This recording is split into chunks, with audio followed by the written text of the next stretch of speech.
Indiana University with mighty Michigan coming to town. All-America Charles Woodson does it all for the Michigan Wolverines. On defense, he's possibly the best quarterback in the country. On offense, he's a threat to score every time he touches the ball. He's a big reason the Wolverines are a sparkling 3-0 heading into the Big Ten opener. Cam Cameron has brought the excitement back to Indiana football with the help of a spectacular freshman class. Wide receivers O.J. Connor and Tyrone Browning team up with running back Dwayne Hogan to give Indiana their stars of the future. Memorial Stadium, Bloomington, Indiana. Today, the undefeated 6th-ranked Michigan Wolverines take on the young Indiana Hoosiers. There is tight end Jeremy Tillman, truly an All-America candidate at that position. He leads Michigan in receiving yards. Hi, everybody. Wayne Larrabee along with Randy Wright and Jim Barber. We'll hear from Jim in a little bit. Michigan has come through one of the toughest non-conference schedules in the country, undefeated. And leading their offense is a guy that every Big Ten coach would like to have. You'll want a fifth-year senior quarterback entrusted with your offense. Well, Wayne, Brian Griese has really developed as the leader of this offense. Now, when he came back for his 5th year, it was for a shot at the Rose Bowl. That challenge starts today as they open up Big Ten conference play. But before you get to the Rose Bowl, you have to have a solid defense. And Michigan has a very good defense, giving up less than 7 points a game, only 244 yards. And with the likes of Colorado and Notre Dame on that schedule, those numbers are very impressive. Well, the Indiana Hoosiers last week gave us quite a performance up at Wisconsin, losing by just 1 point. A gutty performance, to say the least. Cam Cameron isn't happy with the loss, but he may have found a running back in the process. Well, Dwayne Hogan had a wonderful game. He played very well, 34 carries, 124 yards, but he needs to take that next step. For a young running back, you need to show you can do it week in and week out. He has to have a big game today because they need to run the ball to beat Michigan. Been a long time since Michigan has lost to Indiana. Matter of fact, it's been 10 years. Michigan's won 22 of the last 23 games. Let's go to Studio 66, check in with Mike Gleason. All right, thanks a lot, Wayne, and hi, everybody, and welcome to Studio 66. Now, we opened a week ago with Cam Cameron watching his Hoosiers go down to the final 6 seconds before losing to the Badgers. If he keeps his Hoosiers that close against Michigan today, he's definitely off to a pretty good start in this his rookie year as the head coach. Well, Penn State had the week off to sit back and size up the rest of the Big Ten. Now, keep in mind, they've dropped 3 out of 4 to Ohio State since joining the league, and they host the Buckeyes next Saturday afternoon, so Lion fans have the right to wonder how deep their focus is this weekend. Penn State starts up its Big Ten schedule today as it travels to Champaign to take on winless Illinois. The Nittany Lions have rolled to 3 easy non-conference wins, but that hasn't been enough to keep them in the top spot in the polls. The Lions have dropped to number 2 in both sets of rankings, behind Florida. We're not really worrying too much about the polls right now. It's just we're trying to win all our games, and after the season is over with, then everything will be decided. All you can do is just go out there and win and do your best. And if they don't think you're number 1, what can you do? Michigan State looks to continue its winning ways when the Spartans host Minnesota this afternoon. Nick Saban's crew is suddenly the center of some major attention. The dominating victory over Notre Dame 2 weeks ago has the Spartans rising in the rankings and has the players looking for the nation's respect. I feel like we should be ranked a little higher. I know there's still people out there that don't respect us, you know, because Notre Dame's not winning that much, but Notre Dame is a good team, and we are a very good team. The eyes of the nation's college football fans will be watching the shoe today. Iowa takes on Ohio State. Despite the Buckeyes' 4-0 record, the fans have been critical, and even head coach John Cooper doesn't think the team has played to its potential. Today, the Buckeyes have a golden opportunity to answer some of their questions. Meanwhile, the question surrounding Iowa is whether or not Hayden Fry's club is really as good as they've looked in the early season. Today's game is a chance to prove the Hawkeyes deserve the hype. We start from the last 2 years that they defeated us, and I think that's going to give us a lot of motivation. I think that with the way that we started out this year and the team that we feel that we have, you know, it's going to make it a good game. And in the Big Ten nightcap, the Cardiac Kids from Wisconsin take on slumping Northwestern. The Badgers have rattled off 4 straight wins, but they know they could easily be 2-3. It took quarterback Mike Samuels' heroics to pull out a victory over Boise State on September 6th. And then last week, it was Matt Davenport's dramatic 43-yard field goal with 6 seconds left that salvaged the win over Indiana. Somewhere along the line, you need a payday for all the work that you put in, or you start losing confidence. So the payday is a win, and a win that they can get excited about. After 138 consecutive games of having 100,000 fans in the Big House, Michigan puts on the Whites today for their first road game. It's Michigan, Indiana coming up here on the Big Ten Network. Coming up next, we'll take a look at the recruiting wars. How do the coaches convince players to stay at home? How do the other coaches recruit against some of the national powers? And you'll get a chance to see one of the top players in the country, Michigan's Charles Woodson.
Coming up this afternoon, fresh after the big win over the Fighting Irish of Notre Dame, the Maize and Blue hit the road for Bloomington, Indiana. It's going to be interesting to see how many tricks Cam Cameron can come up with in this one.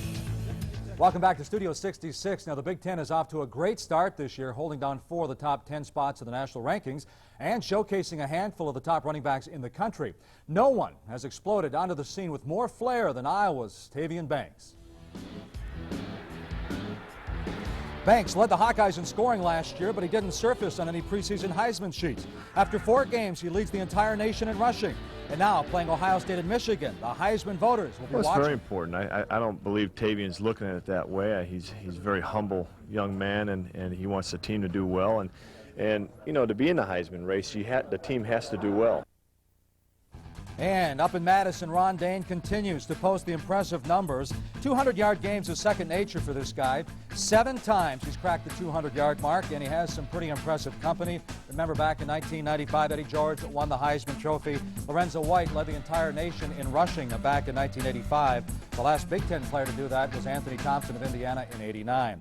Now, a coach that enjoys any longevity in this game means over the years he's had some pretty good football players. The honest coaches will tell you you win with players, and that translates into winning the recruiting wars. The attractiveness of playing in front of 100,000 people or playing for a legendary coach.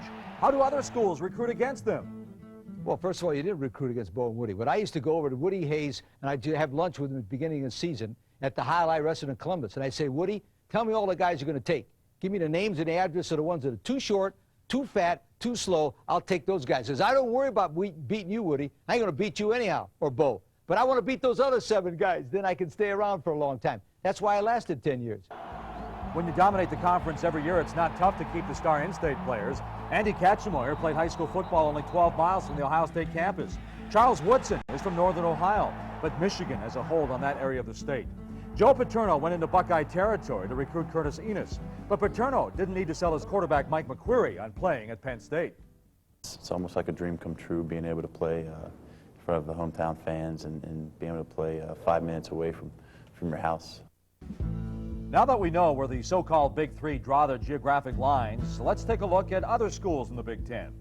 Iowa is on a roll this year, and it's no coincidence that their star players, Tavian Banks and Tim Dwight, are both in-state recruits. Flashback a decade ago, Indiana football was big. Now the seats aren't quite as full. The school built a state-of-the-art field house to help recruiting. Is that the answer?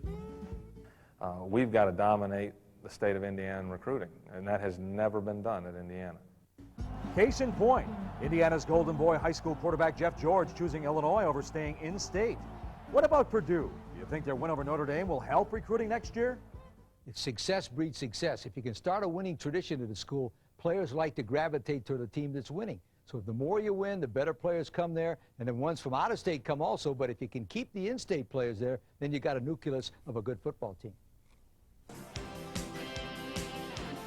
Go at it right here on the Big Ten Network, but still to come, a look at Michigan's two-way man. Some feel he's the best all-around player in the Big Ten, if not the country. And a few years ago it was Alex Smith. Today it's Dwayne Hogan, one of several true freshmen getting a taste of big-time college football at Indiana.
Today's Big Ten telecast is presented in part by Phillips 66 Company, makers of super clean gasolines, and Trop Arctic Motor Oil.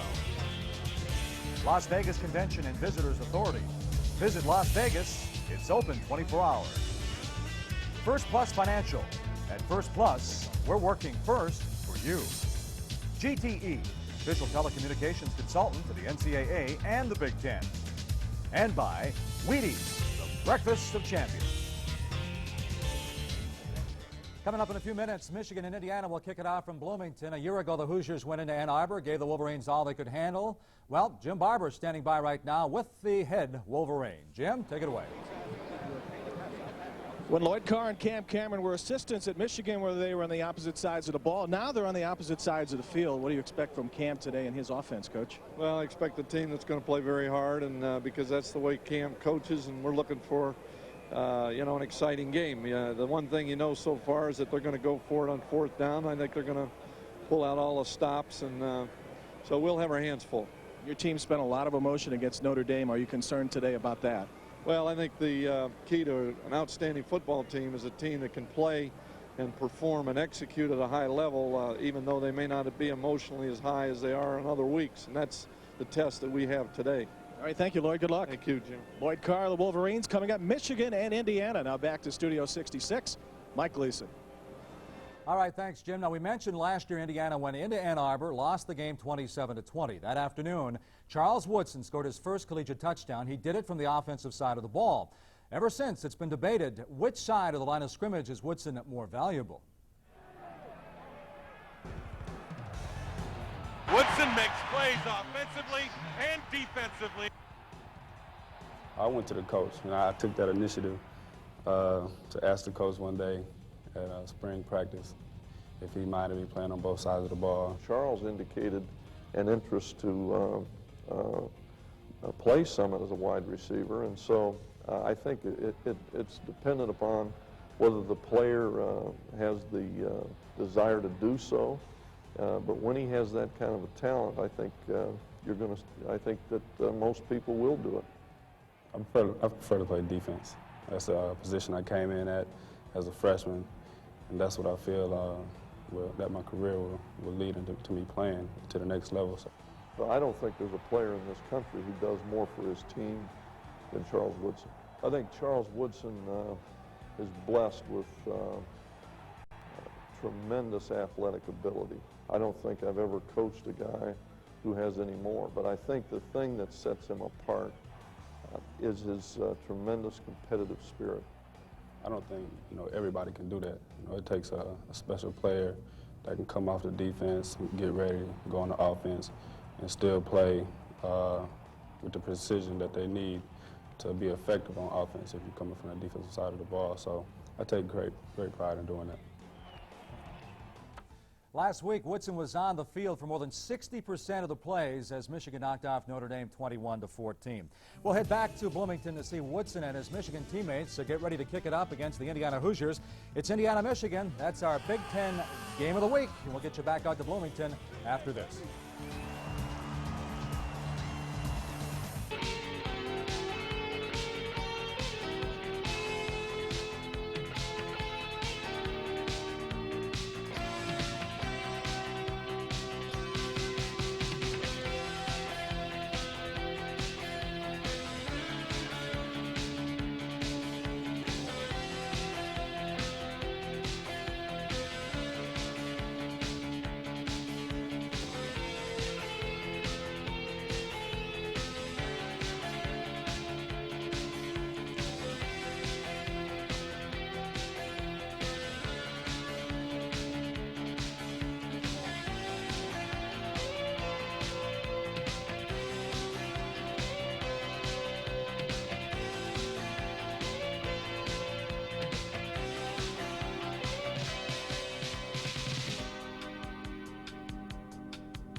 That's going to do it for our Studio 66 pregame report. We'll be back to keep you up to date on all the other big games around the country.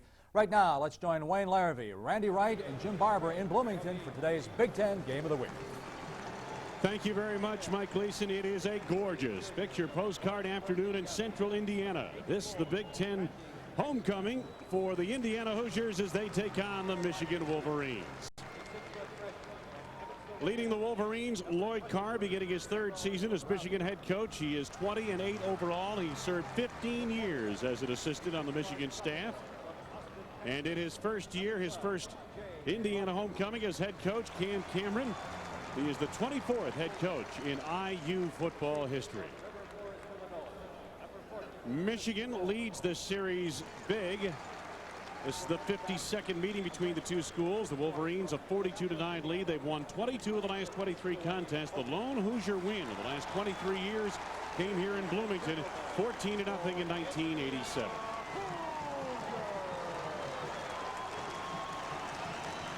The Crimson and Cream has been introduced to this crowd. There they are, the black helmets and the red jerseys with the white pants. And let's take a look at the comparison of these two lines up front. You take a look at it, Michigan on the left, Indiana on the right. This is a big offensive line for Indiana. It's a big offensive line, and that's one of the advantages Indiana thinks they have. They don't think they can outrun Michigan to the perimeter. They think they can run it right at them. And, of course, they are taking note from what Notre Dame accomplished last week, and that is Notre Dame controlled the football running right at the Michigan Wolverines. Dropping back deep, Clarence Williams for the Michigan Wolverines to receive this opening kickoff. And as we mentioned, a beautiful day. Temperature in the 80s, sunshiny day, a little light breeze from right to left across Memorial Stadium. And getting set to kick off, you're looking at number 30, Andy Payne. He was outstanding last week at Wisconsin. Connected on all 4 field goals at Wisconsin, hitting 35, 32, 30, and then a 43-yarder that gave the Hoosiers the lead in the final minute of the ball game, only to see Matt Davenport come back and hit the game winner moments later for the Wisconsin Badgers. Indiana and Michigan set to go. And the wind a little bit stronger than perhaps suggested, blows the ball off the tee, so Payne resets. Michigan at 3-0, ranked number 6 in the nation, and Indiana at 1-3. I think he's going to have to get somebody to hold that ball, doesn't he? I think you're right. Always the outside guy will come in and hold the ball because that's the safety on the kickoff team, so it's not important that he gets a full head of steam going as the ball is kicked. Now we're set. Got the wind to his back.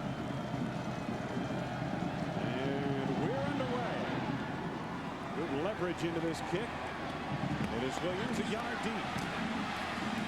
Clarence Williams cut down across the 10-yard line. Aaron Warneke makes the stop for Indiana. And it'll be 1st and 10 for the Michigan Wolverines. They are short of their 20-yard line. As we mentioned before, the Michigan Wolverines are led by a 5th-year senior quarterback, as you see them huddled up at the bottom of your screen. Down to the 30-yard line, Brian Griese, and according to the Michigan coaches, no one has prepared more diligently for this season than this 5th-year senior. Chris Floyd is the lone setback in the Michigan formation behind Griese. A slot to the top of your screen. Griese with a short drop. There's the slant right through the hands of Clarence Williams, the running back, who was out of the slot on the far side. Fairfield in starting lineups. For the Michigan Wolverines, you're going to see a lot of number 80, Jeremy Tooman, the All-American candidate, Michigan's leading yardage receiver. On the offensive line, this is not as big a line as Indiana faced last week. It's a smaller, more athletic line, and John Jansen is starting for the 3rd consecutive season on that line. Michigan very athletic at the guard spots. Again, the single back offense for the Wolverines. And here's the handoff to the running back off the right side, and good pursuit by that Hoosier defense. Chris Floyd got the carry. Jason Zapp came over to make the stop. On the defensive front for the Indiana Hoosiers, Benyard Jones always has that motor running up front, leads the defensive line of tackles. At the middle linebacker spot, Jabbar Robinson, a highly productive performer. And the cornerback that leads the defensive secondary is Joey Ellams, who up until this week was a two-way performer. Michigan facing 3rd down. 3rd and about 8. Griese in the shotgun. Griese had some time and gets the pass on the money to the 35-yard line for a 1st down. Ty Streets makes the reception of the coverage provided by Joey Ellams. When you get good protection to throw the ball like Griese has, generally you're going to find an open receiver when it's man-to-man coverage. It's tough to stay with these receivers one-on-one. Look at the protection Griese gets. Time to let the play develop. Throws it right before the pressure gets there. Streets does a nice job of going down to catch the ball in his chest. 17-yard gain of the Wolverines. A 1st down out of their 35-yard line. Just underway and scoreless in this 1st quarter. Griese again sets up a screen, this time Chris Howard to the outside.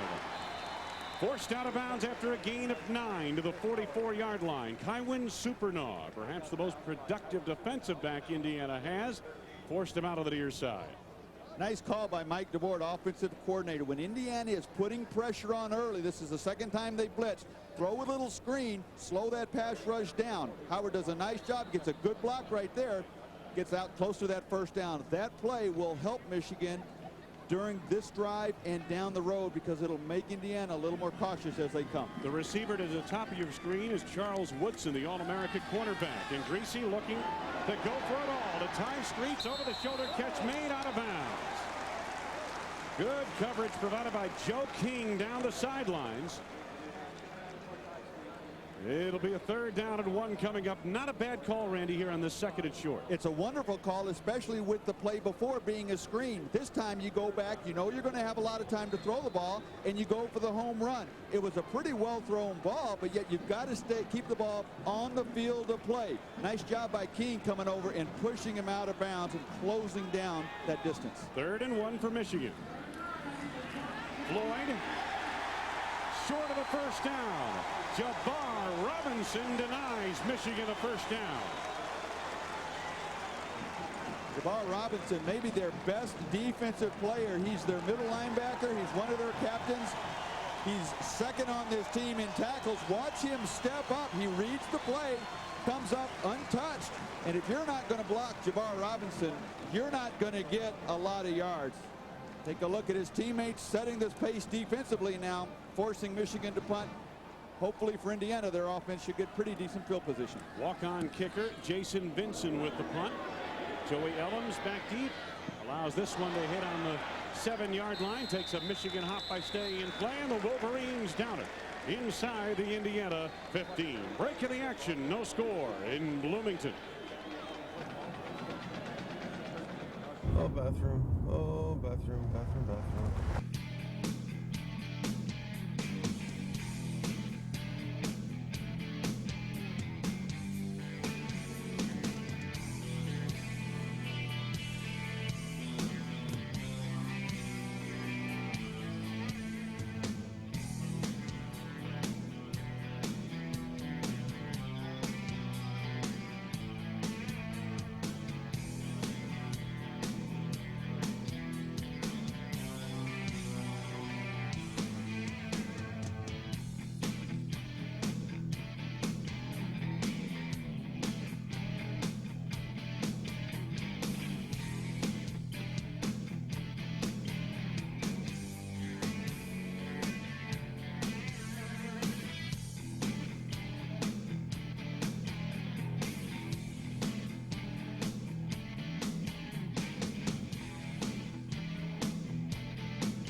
To Philadelphia, but this is Temple scoring on their first drive.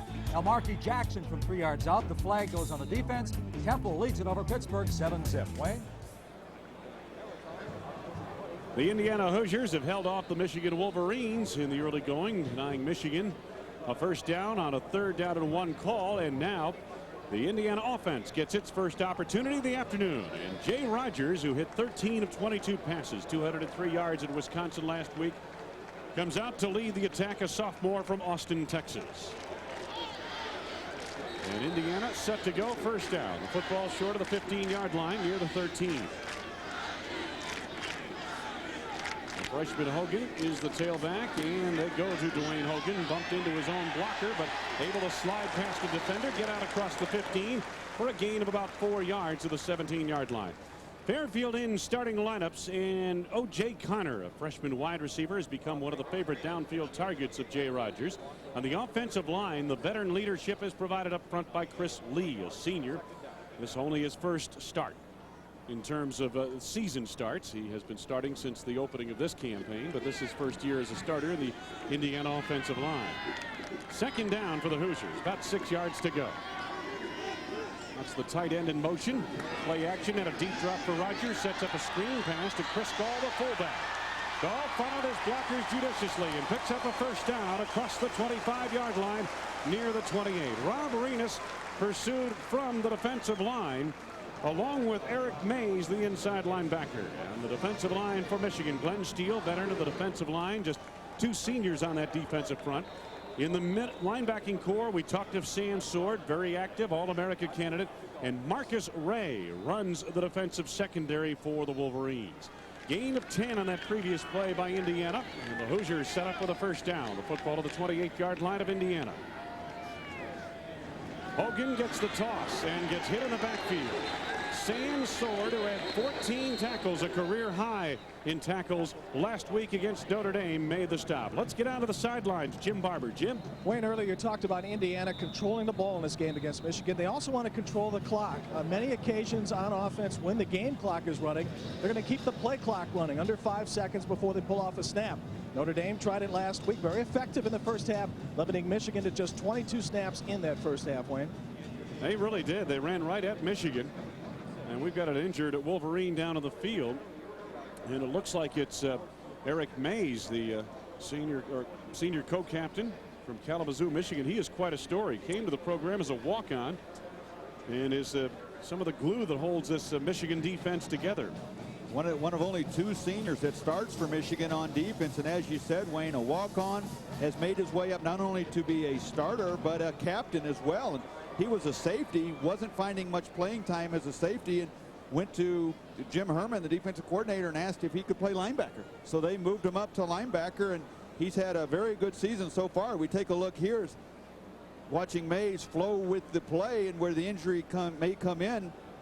Gets kind of a nick block right there, and sometimes the chip shot blocks, not the solid hits, can lead to those kind of injuries, and looked like he went right through his legs and got banged up. Looked like he took a helmet on the knee, perhaps. Hopefully not a serious situation. And Mays gets up. Be heading over to the Michigan sidelines in a moment.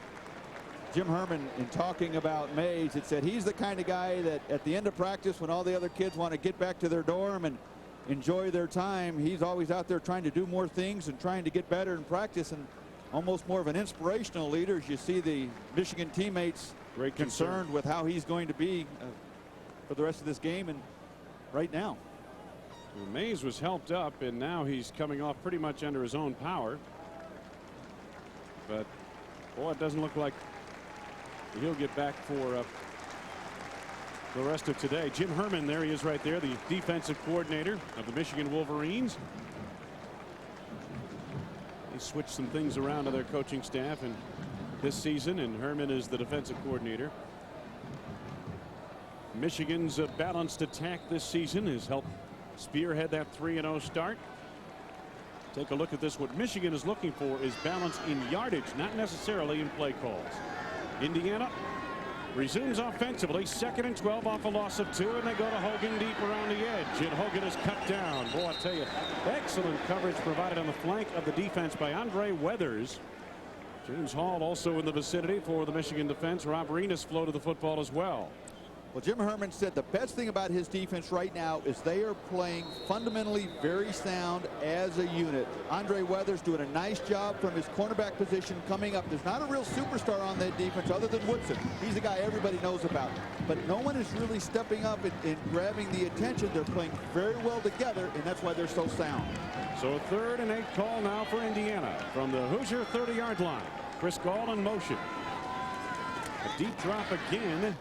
Rogers hits Gall, but he has no shot at the first down. Excellent coverage by James Hall in the Michigan linebacking core. It is a 4th down, gain of a yard out to the 31-yard line.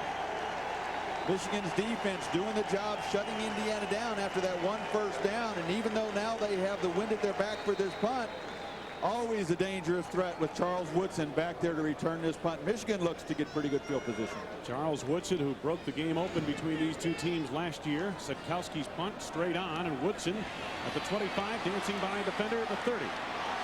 Woodson caught from behind as he slipped near the 40-yard line, and Michigan will put it in play. First down. Robinson made the stop on the play. Wolverines get good field position for their 2nd drive of the afternoon.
Chance for the Michigan defense to cool off. The offense on the field. First down to the 40-yard line of the Wolverines. Brian Griese lots of time, swings it out to his running back, Chris Howard. And Howard approaches the midfield marker on a gain of 9 yards out to the 49-yard line. Benyard-Jones and Joey Ellims converge on the tackle for Indiana.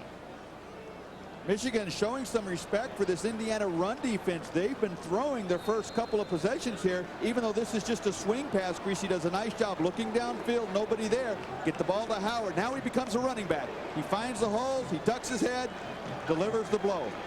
And again, what Mike DeBoer, the offensive coordinator at Michigan, told us last night was that Michigan is going to look for balance on first down, run to pass, and that's what they're trying to do here. Exactly right. They not only want balance in terms of yardage, but they want it in terms of downs also. They feel if they really keep Indiana guessing what they're going to do on first down, that will lead to a lot better success on first down. Well, the last time Griese had second down and short, he went deep to Ty Streets. Let's see what he tries here.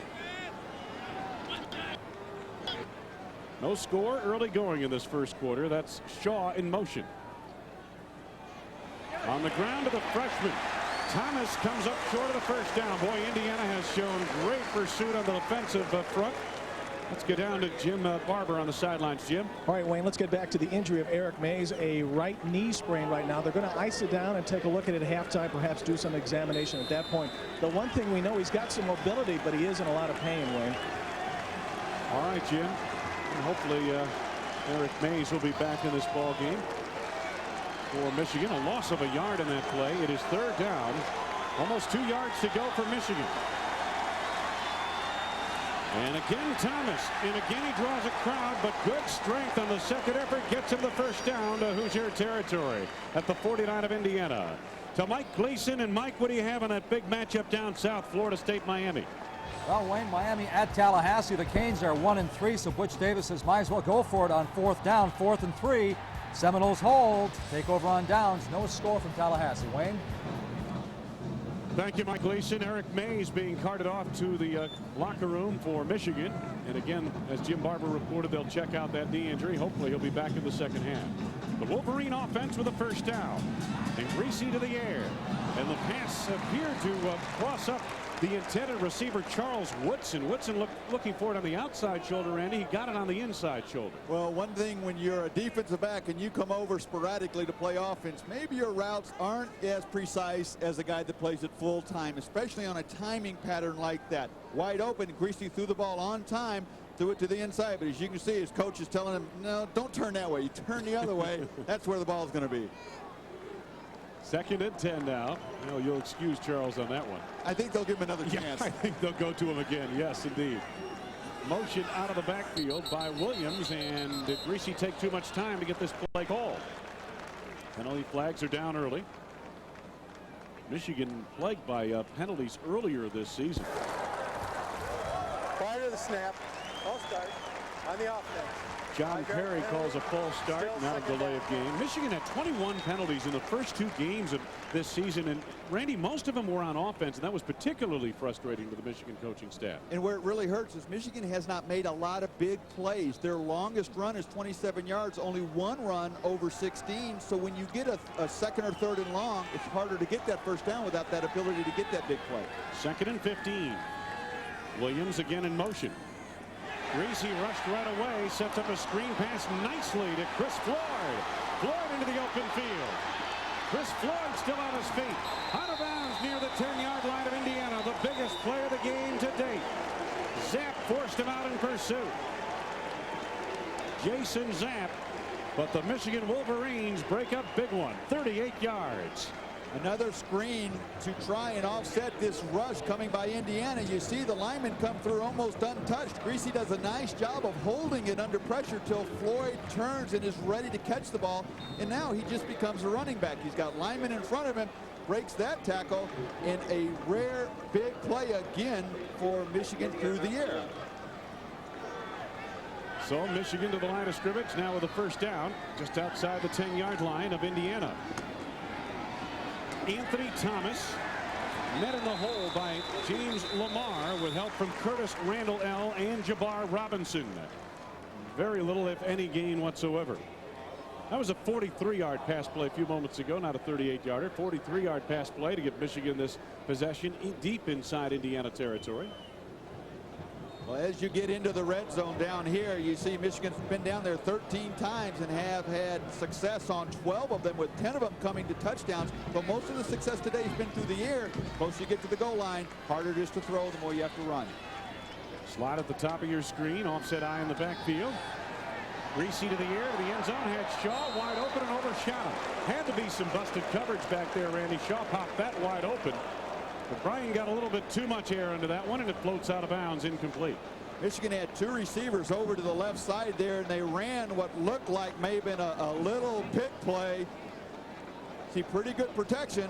Michigan seeing this play work successfully against Indiana in the past. This time, defensive back fell down. Ball being thrown out of the end zone. Obviously, he fell down before Greasy threw it, or he would have just taken everything off of it and played pitch and catch.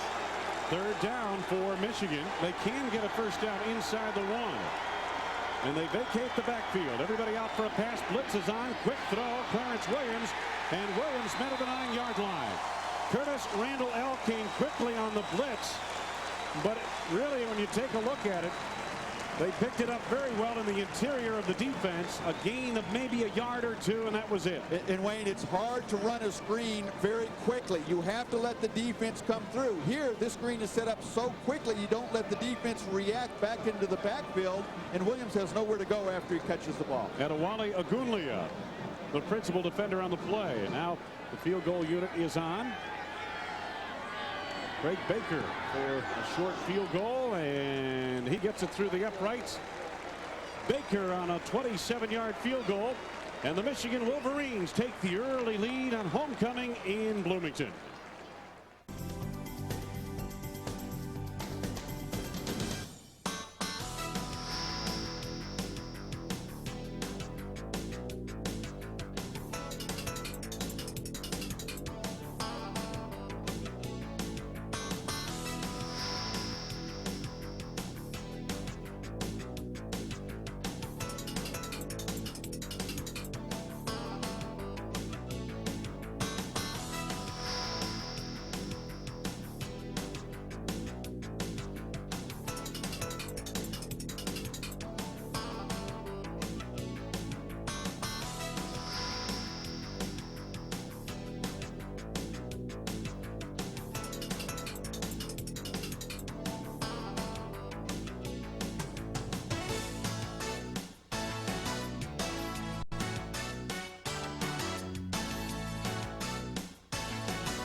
Wayne Larrivee, Randy Wright, Jim Barber back in Bloomington on homecoming. A picture postcard afternoon. Jay Feely getting set to kick off for the Michigan Wolverines.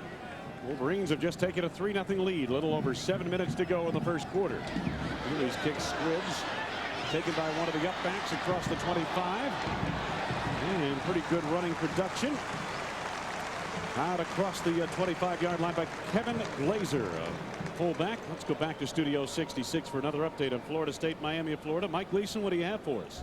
Well, Wayne, following that defensive stand, the Noles go 68 yards on 11 plays.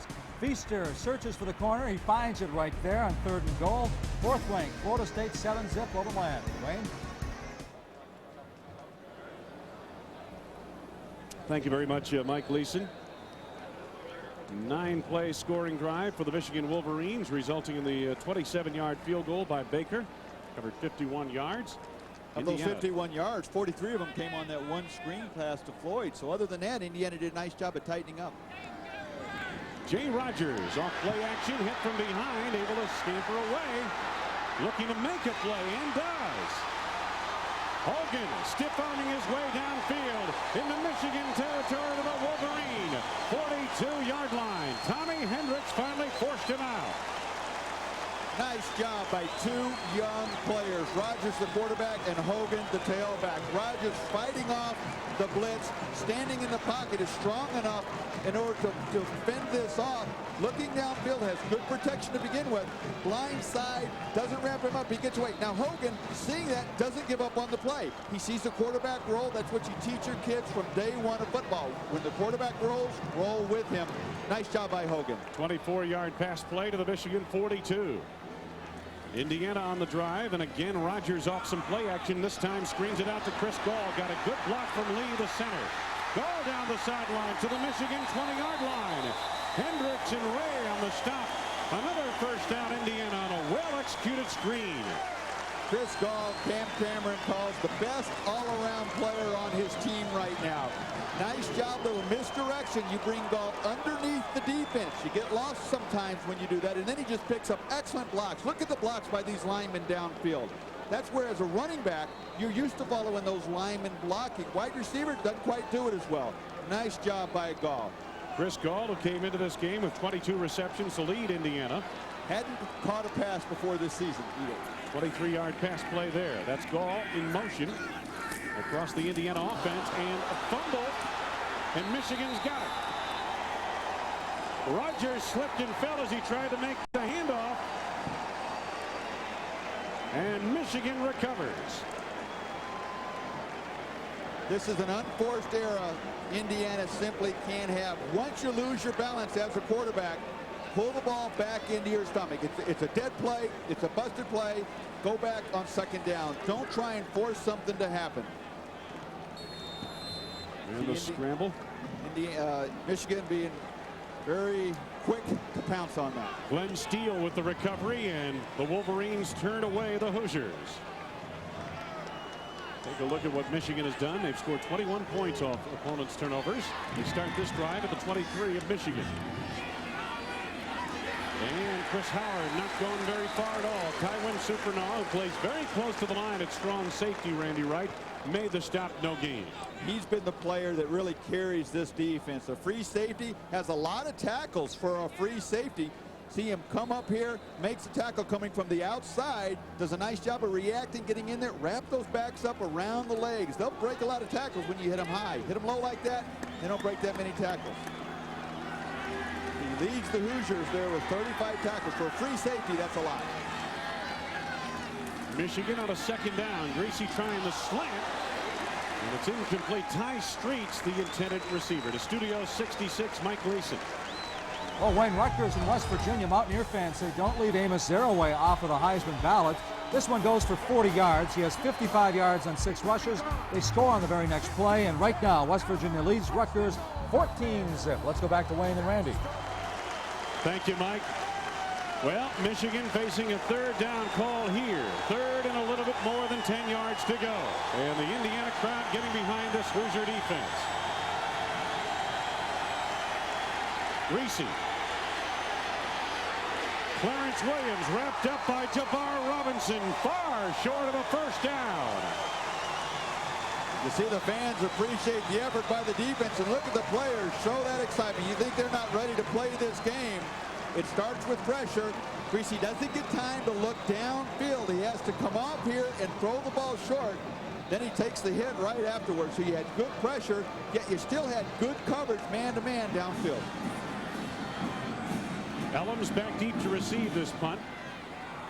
From Jason Benson, the snap over his head. Benson, however, they did not have a rush on, and Benson able to get the kick away. And it backs up, takes it Indiana hop, and the Wolverines down into the midfield marker. So once again, the Hoosiers get good field position to start a drive, this time in plus territory. They trail the Wolverines by 3.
This is Jason Vincent in punt formation. Now watch what happens on the snap from Jeff Holtry.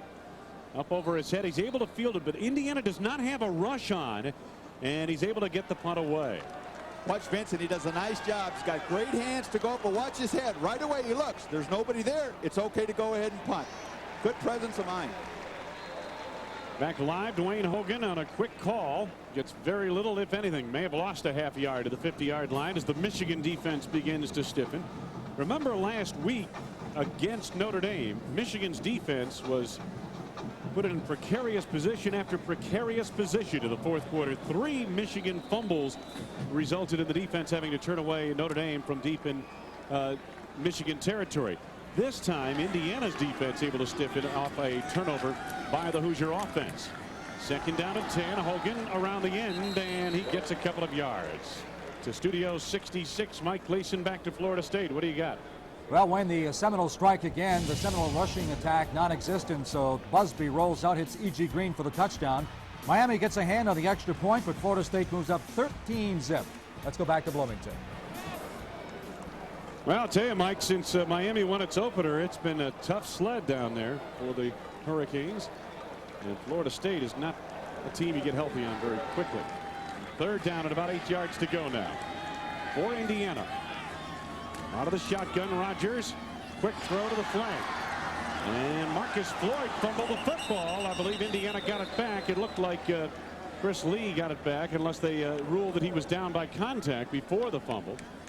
But Indiana far short of that first down. Rob Renas defending from the Michigan defensive line, a gain of a couple of yards. Fourth down. Again, Michigan's defense swarming over there. Just a quick screen again for Indiana, trying to bust a play on the outside. Look at all these Michigan defenders over here. 1, 2, 3. Weathers is coming up. The ball's loose, but after he hits the ground, but on third and long, it's going to be tough when you play that many defenders. Sutkowski trying to pin Michigan deep. The Hoosiers have it covered well. And it'll be first down from the 12-yard line. One member of the Hoosier kick team should have grabbed it at the 8-yard line. It was down near the 13, and that's where Michigan will start first and 10. Jim Barber, what do you have on Cam Cameron? Well, Wayne, you mentioned the criticism that Cam had for his football team after the loss in Wisconsin, even though they played well. Well, hundreds of people across the country watching the game here had a chance to call Cam and also send in cards and letters saying, hey, this program looks good. It's coming back. Cam said, wait a minute. We count the progress by victories, not by how we're doing. All right, Jim, first down now for Michigan, and the football to the 13-yard line. Wolverine territory. They lead 3-0. Chris Howard tripped up, and I believe Damian Gregory got a piece of him in the defensive line. A gain of a yard or two. Time now to take a look at the GTE Academic All-America Team Member Spotlight as selected by the Collegiate Sports Information Directors of America. And Kelly Holmes is featured this week, Michigan softball. Major is accounting. Well, with the ever-changing tax laws, Randy, with plenty of work in that field. That's a good point. Second and 9 now for Michigan. Greasy hit as he throws. Ty Streets is out there with a pass off the mark. They are not afraid to go at Joey Elms with Ty Streets. Adewale Agunlia put the pressure on Greasy. Ty Streets has become Brian Greasy's favorite target, but you have to have time to throw, especially when it's a long pattern. You have to have time to let the receiver get down there. And again, Greasy taking another shot. We've seen him on his back 2 or 3 times already. We're still in the first quarter. So it is third and 9 for Michigan at the Wolverine 14. Slap to the top of your screen. Greasy looking that way. Lots of time. Got a first down. Russell Shaw running free. Out to the 38-yard line with a first down. Lamar and Coleman team up on the stop along with Elms. Or Wayne, John Haycock, the defensive coordinator for Indiana, told us, you know, Michigan does not have one great player on offense. They can beat you with a lot of guys. This time, it's Russell Shaw. He's sitting out here wide open. They've had big plays to Floyd. They've had big plays to Howard. They've had big plays to Streets. And this time, Russell Shaw is the guy. 24-yard pass play to Shaw. First down for the Wolverines at the 38-yard line. Michigan territory. Greasy again looking to the air. Hits the running back Chris Howard, who's escorted to the chalk marks on the near side at the 42-yard line on a gain of 4 yards. Good pursuit from Benyard Jones and Jabbar Robinson in the Indiana secondary. That's where you see Brian Griese's experience and his level-headedness at the quarterback position come into play. Nothing open downfield. He gets flushed out of the pocket. He can still pick up a secondary receiver and make it a positive play. In the final 2 minutes of this first quarter, Michigan on top by 3. Second down for the Wolverines and about 6 yards to go. Griese to Howard. Got a good block off the flank of the offense that time by Chris Zeman. And Howard appears to be very close to that first down. In fact, he's picked it up. Let's go to the studio. Studio 66. Mike Gleason, Penn State and Illinois underway. That's right, Wayne. The Lions back in action. Mike McQuarrie wastes little time. This is touchdown pass number 8 goes to Fields. And the Lions 7-zip over the Fighting Illini. Back to Wayne and Randy. Thank you, Mike. I was greatly mistaken. It is third down coming up for Michigan. Third and about 2 yards to go. Once again, the Hoosier homecoming crowd trying to exhort its defense to make another play. Contact made across the line. It may have been Damian Gregory who came off prematurely. Let's see if he was drawn off sides.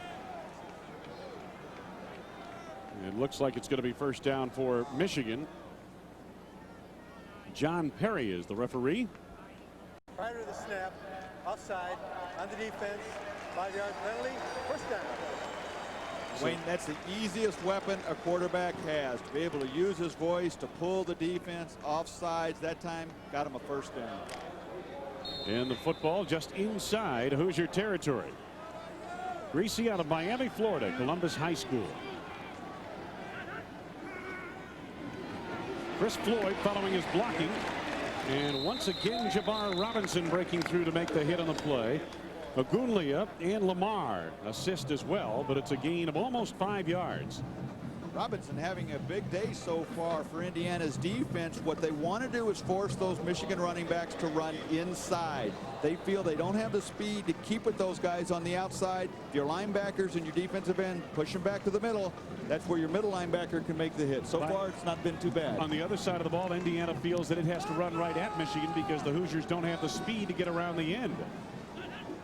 Second down, and again the handoff to the running back, and Chris Floyd this time is met by a wave of red flag Indiana Hoosiers, and he picks up maybe a yard down to the 44 where Michigan will face a third down. And Kywin Supernaw led the charge. Supernaw, the senior out of Oklahoma.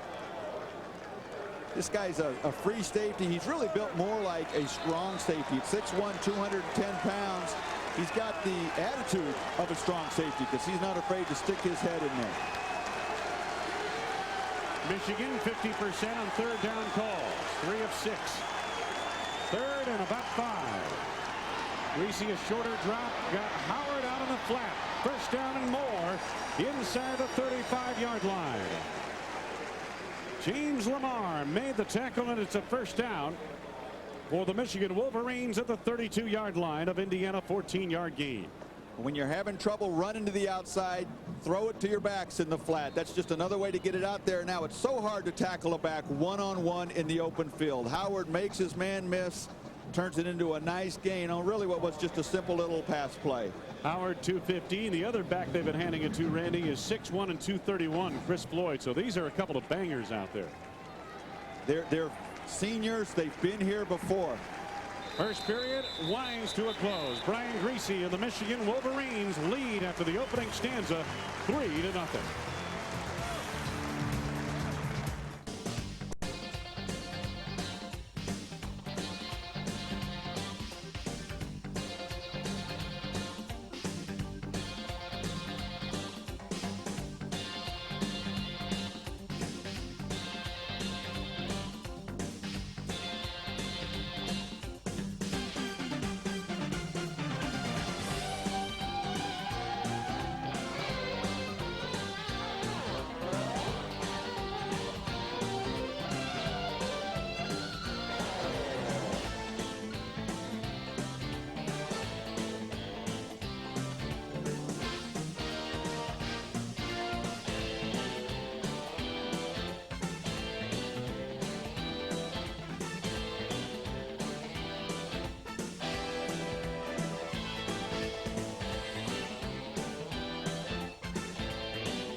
Wayne Larrivee, Randy Wright, Jim Barber. Michigan leading at the end of one quarter.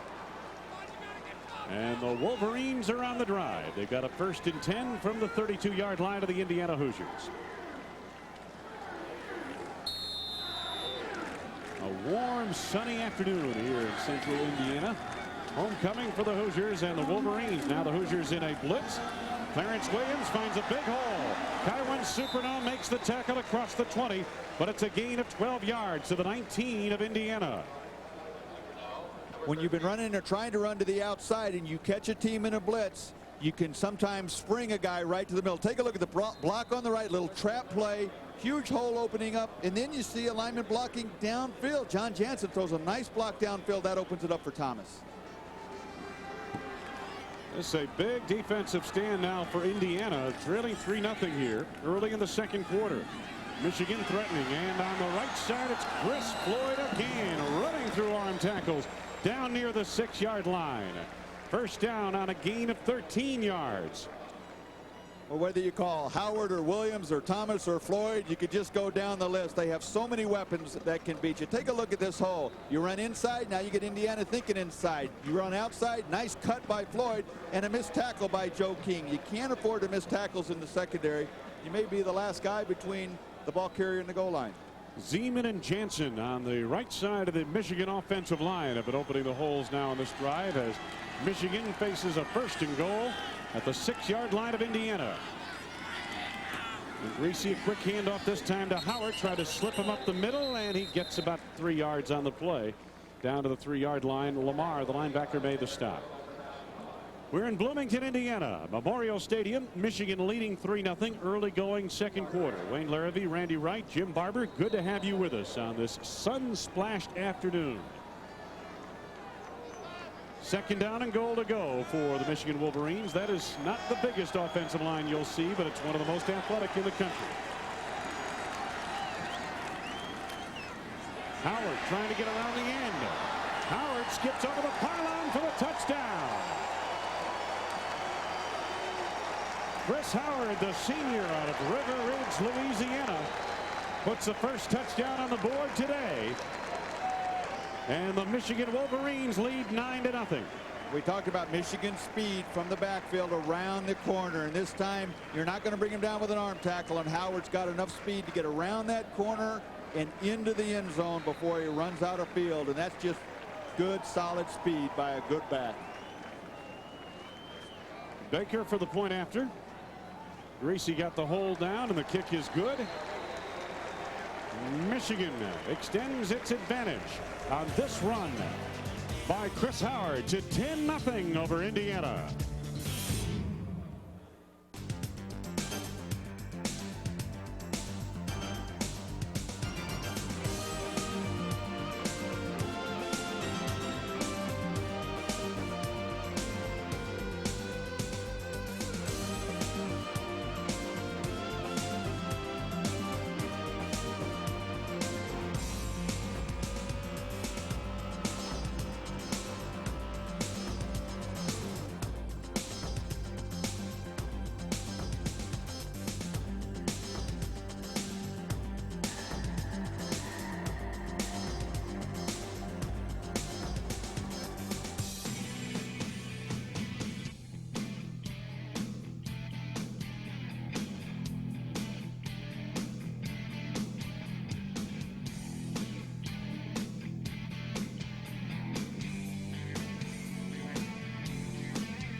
Very efficient Michigan attack, motoring to the end zone for the first time this afternoon early in the second quarter. The Wolverines lead 10-0.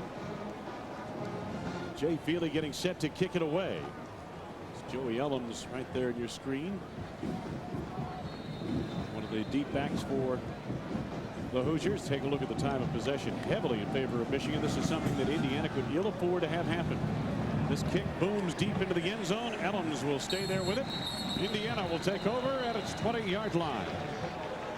What's equally as important, Wayne, with that time of possession is Michigan has done something with it. They have finished off their drives by putting points on the board. First the field goal, then the touchdown. On this particular scoring drive for Michigan, 12 plays, 87 yards to pay dirt.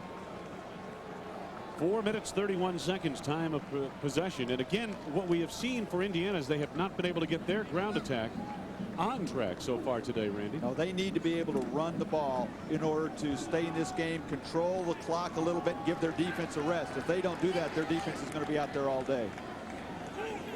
Maxwell in motion. Rogers, Chris Gall in the flat. Woodson made the stop, gain of about 3 yards. And Randy, last week Wisconsin took away the fullback in the passing lanes. This week we're seeing Gall in evidence a little bit more. What is Michigan doing differently than Wisconsin did last week? Michigan has much better corners, so they let their corners cover the wide receivers, so they vacate the flat. That opens up the backs in the flat. Also, Indiana came in today wanting to throw the ball to their backs a little more because they felt they were going to have 3 options. First read, second read, throw it away. You're not going to see Jay Rogers back there and look all over the field. Gall in motion, and Rogers again to the air. Penalty marker is down, and the pass incomplete. Randy Maxwell, the intended receiver, could not quite hang on, and the coverage provided by Weathers, Andre Weathers, in the secondary of the Michigan Wolverines. Illegal procedure, the preliminary indication against the Indiana Hoosiers. False start, to be exact. To get inside the huddle of your favorite Big Ten team, go online at www.big10.org for all the football and conference news from around the Big Ten.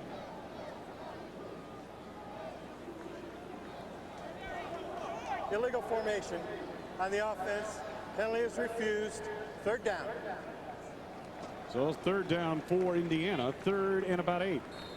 That is not Indiana's best position. 3rd and 8. I believe they're 1 for 30 when they have third down and 8 yards or more to go. Not a very high success rate. Don't make a lot of first downs. Indiana with a cluster to the bottom of your screen. And out of that cluster, Gall in motion. Rogers under pressure. Rogers wrapped up and sacked back near the 10-yard line. Joaquin Feazell, the defensive end out of Fort Valley, Georgia, makes the sack and loss of yardage back to the 11. Michigan is not a big pressure team. They only had 3 sacks coming into this game, and you see Feazell there just whip his man and comes around and wraps up Rogers so as not to let him get away. Indiana's got 5 men blocking on 3, and Feazell splits them, comes back and gets a big sack. Sutkowski in punt formation. Right on to Woodson, who fields it at the 46 of Indiana, and look out. Woodson inside the 30-yard line to the 27, and Michigan in a position to strike once again deep in Hoosier territory. 10-0 Michigan with 11:58 to go, first half.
When last we talked, just a few seconds ago, Michigan was about to take over the football at the Indiana 27-yard line, but a holding call early on that return out of the 46-yard line of Indiana and back them up 10 yards from there off the holding penalty against Michigan. A 29-yard penalty means the Wolverines, instead of starting in plus territory, begin this drive back at their 44-yard line.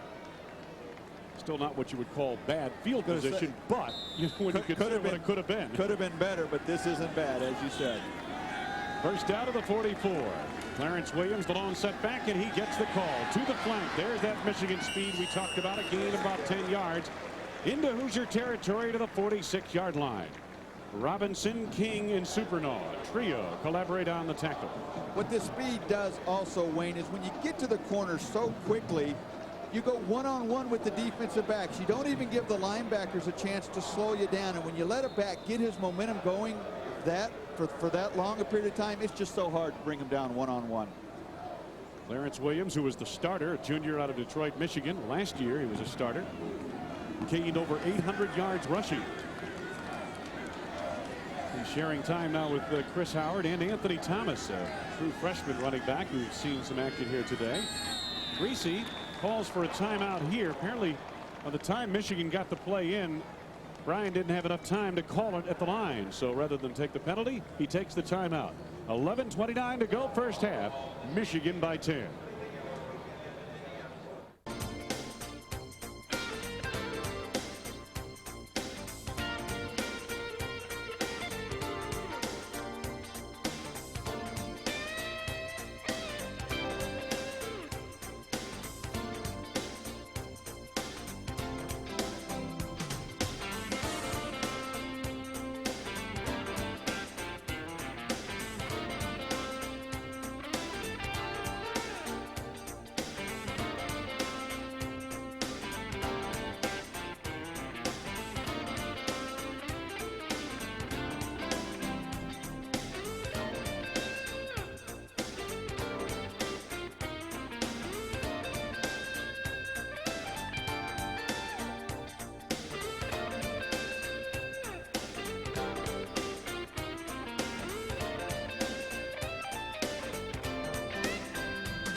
Wayne Larrivee, Randy Wright, Jim Barber back in Bloomington, Indiana, Michigan at the 46 of the Hoosiers on a first down. Greasy screens it out. Chris Howard, well set up play, and Howard down to the 35-yard line on a gain of about 11 yards. James Lamar made the stop. Back to Studio 66, Mike Gleason. Well, Wayne, Pittsburgh trailed Temple 7-3, but not anymore. Terry Murphy from Pete Gonzalez, 15 yards for the touchdown. And the Panthers move in front, 10-7 of the Rutgers. Let's go back to Bloomington with Wayne. Thank you, Mike. That Pittsburgh program developing a little bit this season. First down for the Michigan Wolverines from the 35-yard line, Hoosier territory. Floyd broke the tackle attempt by James Lamar and picks up about 3 yards. When Cam Cameron told us yesterday that when you find a play that works, you can stick with it in the college game 2, 3, 4, maybe even 5 times. In the pro game, you can't do that. You take a look at total yards. Most of those yards have come on one play, the screen play. That's what's worked so well for Michigan. They're sticking with it until Indiana shows they can stop them. Of the 188 yards, and over half of them come on that little screen dump they've used. And obviously, screen plays are all quarterback for the most part, aren't they, Randy? The timing and everything else? Everything's all quarterback. Well, I expect that. That's what I expect from you. Here's Greasy back to throw, and the pass knocked down, incomplete. Knocked down at the line. Ogunleye, I believe, was the man who got a hand on it and knocked it away.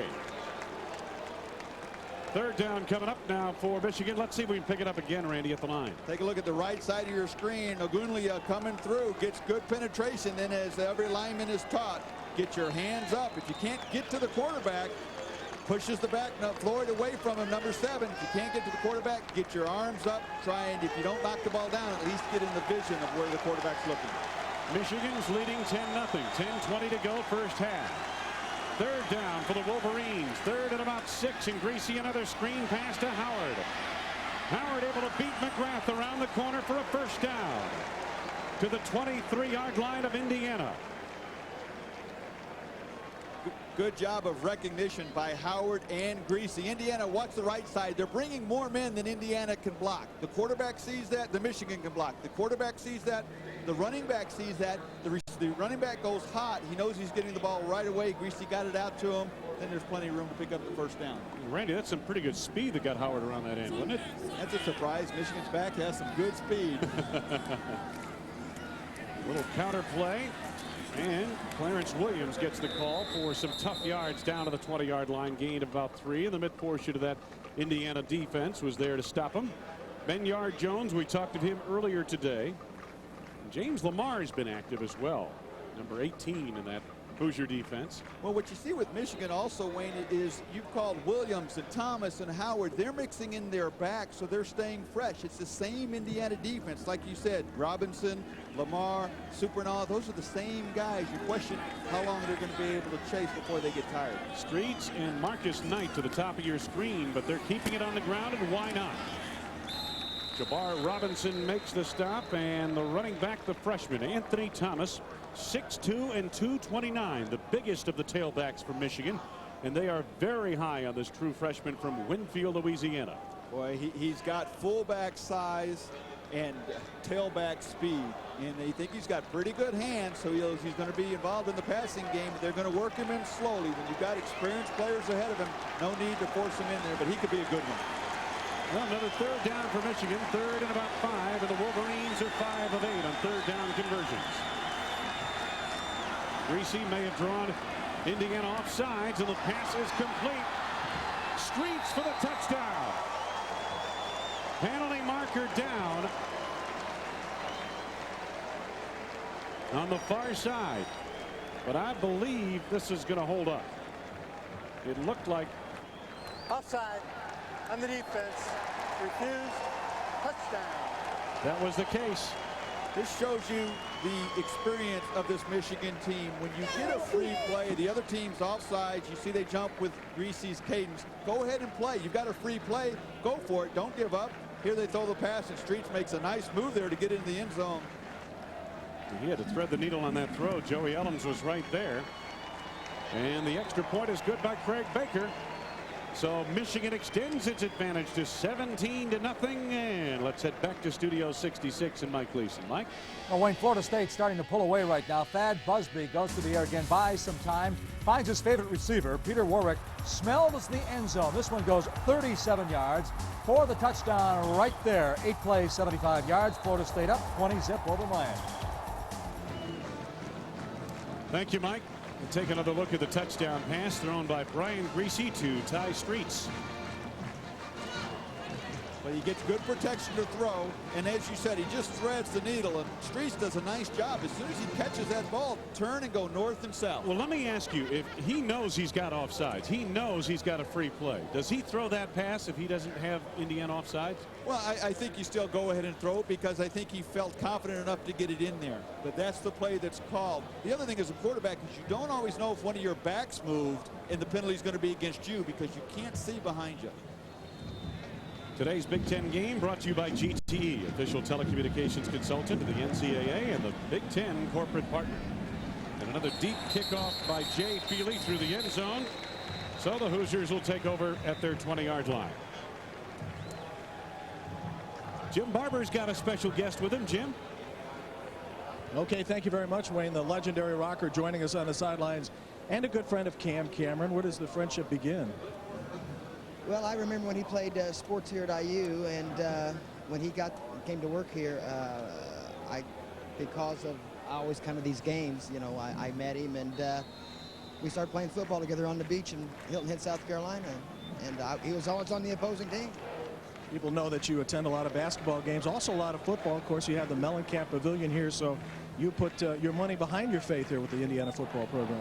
Well, you know, it's they came to me and they needed it, and it seemed like a nice thing to do, so I did it.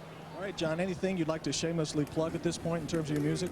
No, I don't do that, but I would say that don't give up on the Hoosiers yet. This is Cam's first season. All right, very good. Thank you, John. Thank you. John Mellencamp with us. Let's go back to Wayne and Randy. Wayne Hogan rips off an 11-yard run. Tommy Hendricks makes the stop.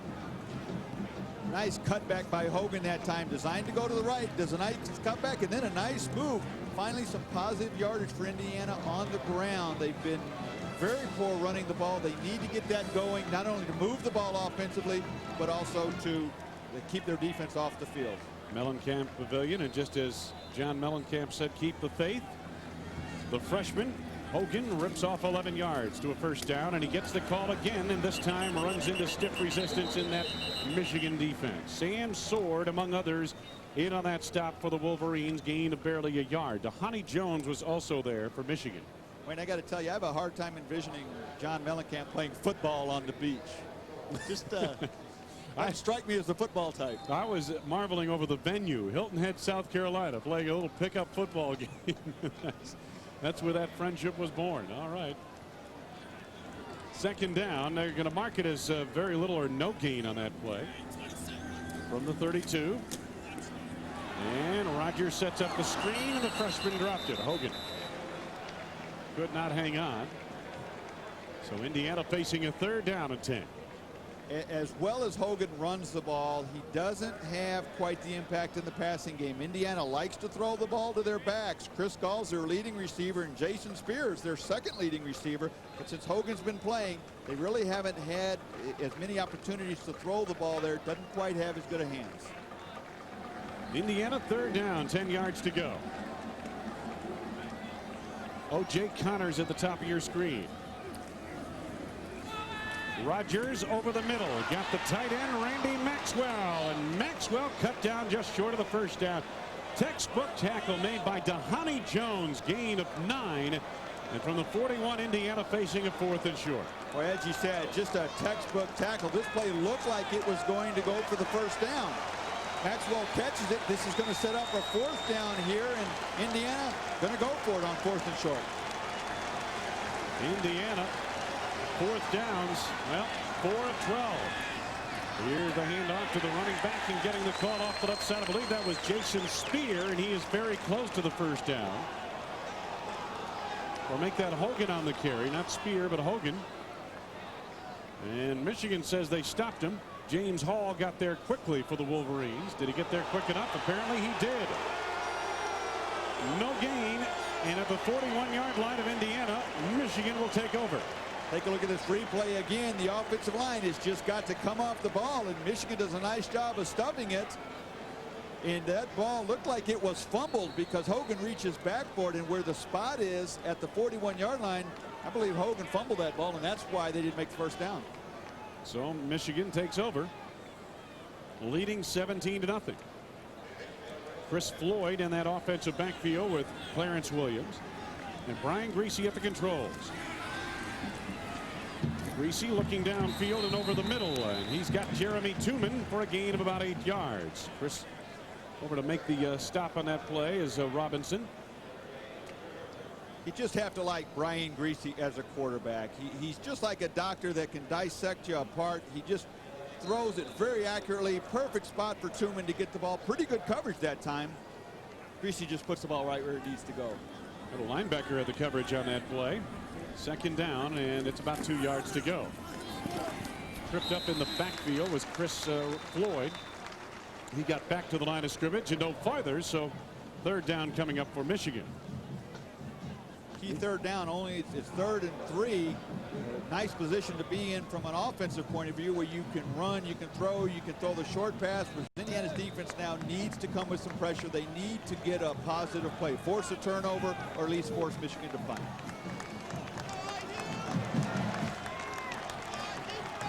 Greg Baker getting loosened up in case he's called upon in a moment. Slot at the top of your screen. Michigan keeps it on the ground. Howard breaks through, got the first down. to the 29-yard line of Indiana, and a good read by Chris Howard off the left side of that line as they stretched it out. Tooman, the tight end, with a key block on this play. Take a look, number 80 in white. Jeremy Tooman does a nice job, makes contact, opens the hole, pushes the guy to the inside. And now as you see Howard come through here, he is so quick, you just don't get solid hits on him. Take a look at it again. Watch the little move right there, just enough to make Robinson miss. So on first down, a quick hitter, Chris Floyd, bumped into his own man, Hutchinson, the offensive lineman. Floyd able to bounce off and pick up maybe a yard down to the 28-yard line. Second down coming up for Michigan. Talked about Tooman being involved in the passing game, averaging over 23 yards of reception, which leads the Wolverines. But you just saw there, when you're a tight end and you play for Michigan, you better be able to block also. Michigan has been solid here today. They were a little concerned last week with their fourth quarter performance offensively, to say the least, with the 3 turnovers in Michigan territory. Now Greasy. And the pass play broken up, penalty marker down. O.J. Spencer, the coverage on Ty Streets. He was literally in his shirt at the 23-yard line, and the penalty marker throw. Pass interference, the call against the Hoosiers.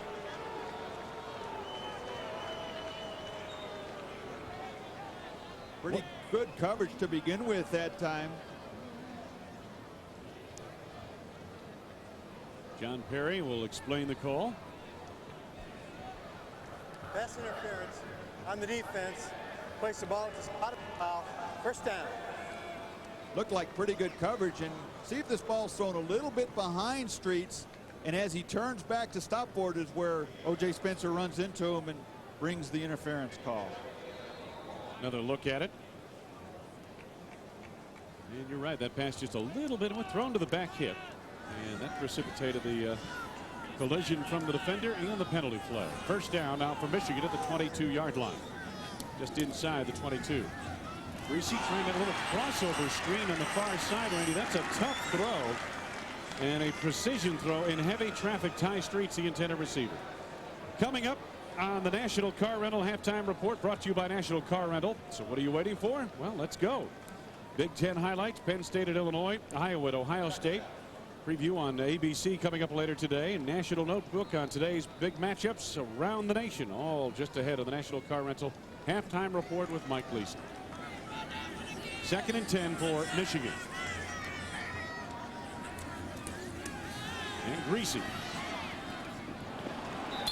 Could have been a flag there. Robinson, and yes, indeed, a late flag on the play. Robinson wrapping up the tight end, Tooman, near the 15-yard line. And I believe they're going to get another pass interference call against Indiana.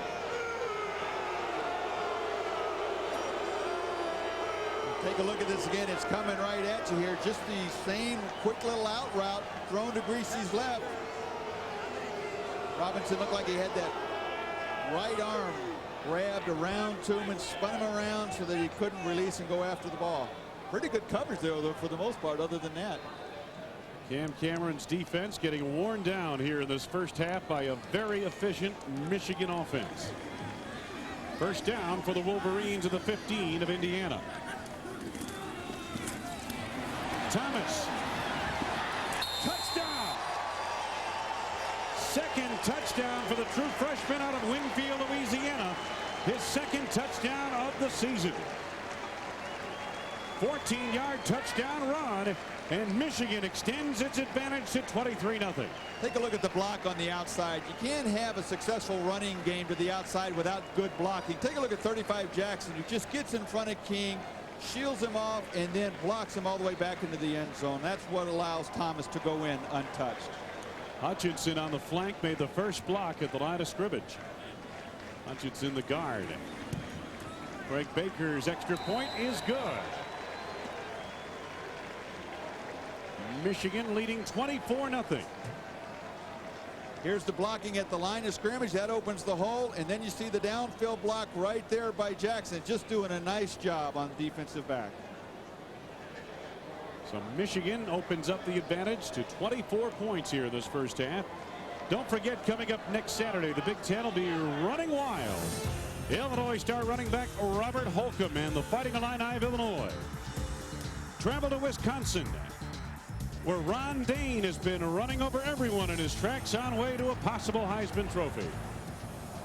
Illinois at Wisconsin next week. Well, Wisconsin at 4-1, looking to continue their winning ways. And if you haven't seen Illinois and Robert Holcomb, he's one of the most exciting backs in the conference this year. Ron Turner in his first year at the helm at Illinois as the head coach of the Fighting Illini. Well, they've got a rough one today, Penn State. I tell you, it's getting to be where they're all rough. The balance that this conference has, and as deep as it is, they're all good games. Jay Feely's kickoff carries toward the near side. Marcus Floyd lets it float through the end zone. First down, Indiana at the Hoosier 28-yard line. We're in Bloomington, Indiana. It's homecoming weekend on a picture postcard afternoon. Big Ten football, Wayne Larrabee along with Randy Wright and Jim Barber. And the Michigan Wolverines have piled up a 24-0 lead with just under 5 minutes to go in this first half. Indiana's offense is not going to get all this back in one play. They need to just have some positive plays. They need to stay within the system, execute the plays that are called, start with some first downs, then put a drive together, then try and get the ball into the end zone. But offensively, they have just absolutely got to get something going. And Randy, I'm a little surprised they haven't invested more play calls in the running game. They've been more pass dominated, it appears, here today. And off play action, back to throw and under pressure. Rodgers nowhere to go. Good penetration. Josh Williams in on that play. Rob Renus and Glenn Steele, a trio, collaborate on the sack. Back inside the 15 to the 14-yard line, a loss of 6. Phillips Petroleum, maker of super clean gasolines and Tropartic motor oil, is a proud sponsor of Big Ten football. Team up with Phillips 66 this fall to ensure your car runs at its best. Phillips 66, the performance company. Second down and 16 for Indiana. Browning, the freshman receiver, in motion. Rodgers screens it out, and he's got O.J. Connor. Connor picks up yardage to the 24-yard line. Sam Sword makes the stop. Clint Copenhaver was also in on that stop. Nice play by Rodgers to not try and get all the yardage back on one play. It's only second down. Take half of it. Good job by Connor coming across the middle, catches the ball, and then right here, he turns upfield. He knows he's not going to get anything going around Copenhaver. Turn it upfield, get as much as you can. Indiana, third downs and 4 or more. They're 12 of 18. And back to throw now. Rodgers over the middle, got a man open. Browning. Nice move out across the 35. Withers cuts him down, but it's a Hoosier first down, and the first time they've been able to convert on third downs. Well, I think we're going to have a holding penalty in the backfield that's going to wipe this out. But again, the same play Indiana just ran a minute ago, this time coming to the other side to the other receiver. I think we saw Victor Alate in the backfield, or Craig Robine with the hold. Nice job by Browning coming across, catching the ball. Then you see Hogan doing a nice job downfield trying to pick somebody up to block. See if we can pick up the hold there at the bottom of your screen, number 78. That's holding on James Hall. Robine the guilty party, and that wipes out that play. Holding on the offense. Half the distance to the goal. Replay third down. Replay third down and back him up inside the 10-yard line to the 8. Well, if we've seen pressure from Michigan's pass rush so far, you're really going to see it on this play. And if you're Jay Rodgers, you need to know that. Don't do something foolish. Don't try and force something. Just take what that defense gives you. Third and about 22. Browning again in motion. Rodgers to his goal line. Intercepted by Woodson. Charles Woodson with the interception of the 9-yard line. And that's exactly what he didn't want to do, Randy. Exactly what you warned him. Woodson on the interception, and Michigan takes over inside the 15-yard line. Well, when you're down 24-0 and you're a young quarterback, you think you have to do it all yourself. Here he just simply forces the ball into good coverage, and Woodson jumps up, almost acts like the receiver, does a nice job of getting right in front of him and catches that ball. So Michigan starts this drive inside the 15-yard line, already leading 24-0 as we near the final 3 minutes of this first half. Working a tackle or two is Thomas, and Anthony Thomas picks up a couple of yards down near the 16-yard line. Take a look at Supernaw almost going out there with a little bang up. As you can see, a couple of good hits. Robinson with a nice hit, doesn't wrap him up, and then Supernaw come and really delivers the blow. Kind of rung the bell of the freshman. He wasn't sure he was going to go out, then he's going to stay in, and now he's going out again and maybe catch his breath for a minute. So it is second down for the Michigan Wolverines and about 8 yards to go. A little bit more than 7. Back to throw, Gracie. McCall in the flat, breaks one tackle attempt and reaches for the first down inside the 3-yard line.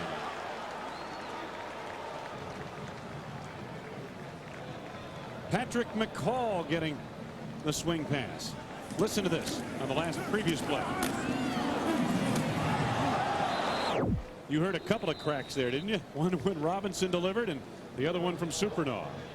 Maybe their two best hitters on the team. That's what their coaches tell us, and you can see why.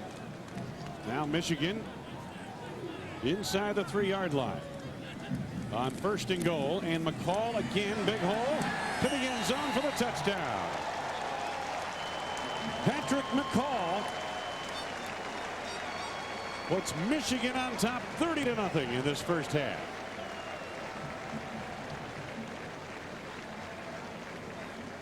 Michigan again taking advantage of their speed and running to the outside. They've got Indiana back on their heels. They've just been coming off the ball very effectively this entire first half. And Indiana's defense, which has been on the field, most of it is just getting worn down and just getting tired. McCall, another true freshman out of Carson, California. Baker's extra point is good. Michigan's lead is immense, 31-0 over the Indiana Hoosiers. Back to Studio 66, Mike Leeson. Well, Wayne, Michigan State are back in action today after taking last week off. They go 55 yards, 5 plays. Mark Renard from 5 yards out. Spartans 14-zip over the Gophers. Let's go back to Bloomington. Michigan State, for real, to say the least. They are one of the top 5 teams in the Big Ten Conference. There is no doubt about that. Take a look at the last play. Take a look at the offensive line. Just come off the ball here. Little trap play. Nice job by the tight end to open up that hole, and McCall hits it going full speed. And when you make contact, you're going to fall forward. So Michigan up big here this first half. 3 plays, 14 yards. That coming following the interception by Charles Woodson that gave Michigan possession inside the 15-yard line of Indiana. Kickoff return hasn't been much of a factor in this ball game, with Jay Feely booming him out of the end zone. And this one, no exception. Indiana will put it in play from the 20-yard line. And Randy Wright, when you're in this situation, if you're Cam Cameron, what do you do now? What is your approach now? Well, he's got a lot of games to play the rest of this year, and he's got a very young team. Coming into this season, he only had a couple of players that had ever played on offense and started before, only a total of 35 games, so he needs to start developing some consistency on that offense. You forget about the score. You want to execute, you want to block, you want to run, you want to catch. You tell your team, act like it's 0-0, go out there, let's run our offense, and let's start getting some positive things to happen. Jay Rogers, the sophomore quarterback, and again, it appears, Randy, just looking at this game, that Indiana has been more pass dominated than run calls here in this first half of play. It'll be interesting to see what the statistics at halftime show us. And Hogan's going nowhere. Glenn Steele, the veteran defensive end, wraps him up. No gain, may have lost a half yard. One thing Cam Cameron has told us in the past is he is not going to play this game to keep it close. He's going to do what he thinks he has to do. Michigan has pinned its opponent deep. 9 of 21 kickoffs and 12 of 16 punts this season. Kicking game is a big factor, you know, in talking to Indiana coach John Haycock, the defensive coordinator. He was mentioning what are some of the key factors in a great defense. He talked first to ball controlled offense, no turnovers, and the kicking game, especially net punting. Field position so important in good defense. Well, they had it covered on the far side, and then Glenn Steele puts away Jay Rogers as he waited for a receiver to open. So back inside the 15, Josh Williams, I should say, on that stop. Take a look at Steele coming from the right side of your screen. Rogers, by the time he feels his presence, he has no chance to do anything but just tuck that ball and protect against the fumble. But Steele just beats his offensive lineman. You're up 31-0 and still celebrating as much as they can. I think that Josh Williams on the sack, and 3rd down and long now for Indiana. Back at the 13-yard line of the Hoosiers. And they give it to Hogan. Hogan made a couple of people miss. Picks up just a few yards out across the 15-yard line as time winds down in this first half of play. Hogan on the carry. Indiana needs to get in the locker room and rehuddle, Wayne. Just what we talked about a few minutes ago. Just have your team calm down and come out and try and execute your plays. Alan Sutkowski on punt formation. And Russell Shaw heading back deep to receive this one. But he's not going to get a chance to as the clock winds down and the first half comes to a close. So on a beautiful day in central Indiana, we see the best of Michigan offensive efficiency as the Wolverines lead big at halftime. Let's get out of Jim Barber. Thank you, Wayne. A very impressive second quarter. What opened things up in this game, Lloyd? Well, I think we came ready to play, and you know, we've had good balance on offense, but I think the big thing is our defense is playing well. They caused a couple of turnovers in there that have been big. Eric Mays went to the locker room with an injury, then came back. Any latest news on him? No, we don't know yet. Okay, thank you, Lloyd. 31-0 at half in favor of Michigan. Back upstairs, Wayne Larrabee and Randy Wright, guys. Thank you very much, Jim. Well, halftime, Michigan is leading big. It's time now to check back with Mike Lease at his Studio 66 with the National Car Rental halftime report. All right, Wayne, 31 points on the board after 30 minutes for Michigan, but boy, that Wolverine defense really looks tough. All right, the Hoosiers are looking for their first win over Michigan since 1987. They have 30 minutes to get it done. Meanwhile, second-ranked Penn State is starting to roll at Illinois.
Time now for the National Car Rental halftime report, brought to you by National Car Rental. So what are you waiting for? Let's go. And there's your score after 30 minutes of football in Bloomington, Indiana. Michigan, ranked 6th in the country, looked tough. 31-0 over Indiana at halftime. Well, Penn State went into today's game with Illinois after taking last week off, and the word out of State College, PA is, well, the Lions were getting antsy. They wanted to play some football, so let's check out the trip to Illinois. Illinois back on the schedule for the first time after a 2-year hiatus. Well, Chaffee Fields goes 60 yards. Mike McQuarrie wasting a little time. That's his 8th touchdown pass of the year. 7-0 Penn State on top. Now, the story of the game in the early going, Illinois' defense putting the pressure on McQuarrie. The Lions a little bit taken back at this juncture. But check out Robert Holcomb, averaging 144 yards, 8th in the nation, 26 right there, 7-6 Penn State on top. But here comes McQuarrie. Joe Juravicius, his 6th touchdown. And then the Lions tack on yet another score. And as we light up the scoreboard, the Lions starting to pull away. Penn State, 8-game winning streak, the longest in the nation. And since joining the Big Ten, the Lions are 13-3 on the road. They're up 21-6 at this point. Michigan State back in action after a week off as well. Nick Saban and Minnesota's Glenn Mason, both on Ohio State's assistants 16 years ago. Well, Saban's up in this one. Cedric Irvin, the leading rusher for the Spartans, showing off some of his receiving skills, taking it down to the 5-yard line. And then the score for Michigan State, they go 55 yards. That's Octavius Long with the touchdown. And right now, the Spartans looking to keep their unbeaten record intact. They lead at 14-zip over the Gophers. Now Florida State looking to make it 3 straight over Miami. The Canes have been outscored by the Seminoles 75-33 over the last 2 years. FSU leading 7-zip. Andy Crossland muffs the snap. The Noles take over deep in Cane territory. That set up this touchdown pass right here. Rolling left. Throws across his body. Toughest pass and touchdown. E.G. Green for the score. Here comes Busby again. Peter Warwick weaving through traffic. Finally finds the end zone 37 yards later. His 5th touchdown catch of the year.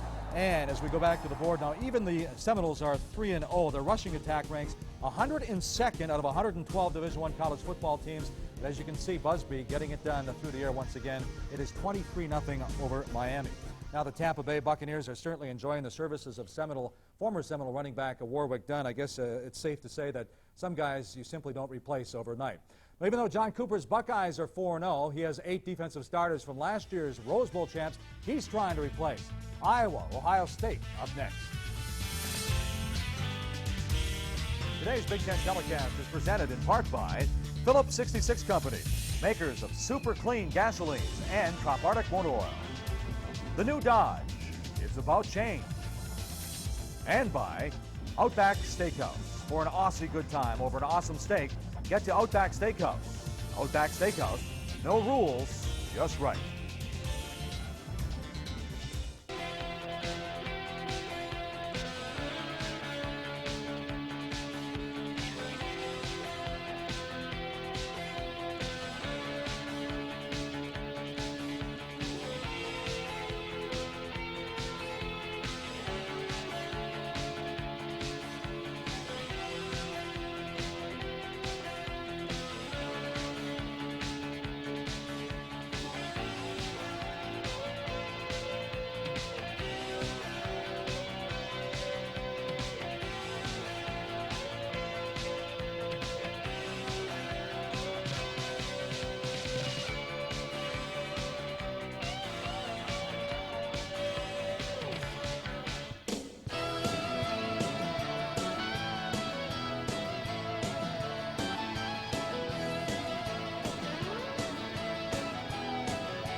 Michigan Wolverines averaging just under 29 points a game. They've played 30 minutes of football in Bloomington, and the Wolves already have 31 on the board. 31-zip over Indiana.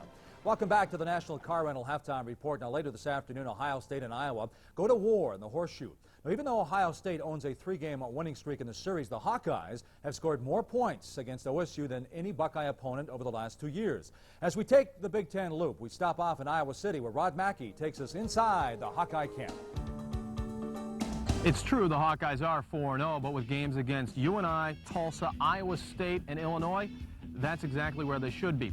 So is Iowa truly a Rose Bowl contender? The Ohio State game should provide us with some answers. We're looking at it as a test, and again, this game's not going to, make or break our season by any means, but it's another step on the stepping stone to reach our goals. It's finally here, and everybody's got that firm, serious look on their face, and this team's ready. Ohio State is a very good ball club, and we have a very good ball club ourselves. So this will be a game to prove to ourselves and the people across the country what the Hawkeyes is all about. So that's the story with the Hawkeyes. What about the Buckeyes? For that, we send it to Don Traberry in Columbus. On paper, this looks to be an outstanding matchup. Both Ohio State and Iowa come into the game looking to make a statement.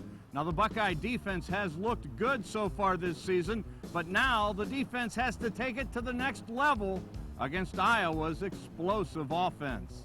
They're a good team. They've been rolling this year. They outplayed us in the second half last year. I'm sure they're going over that.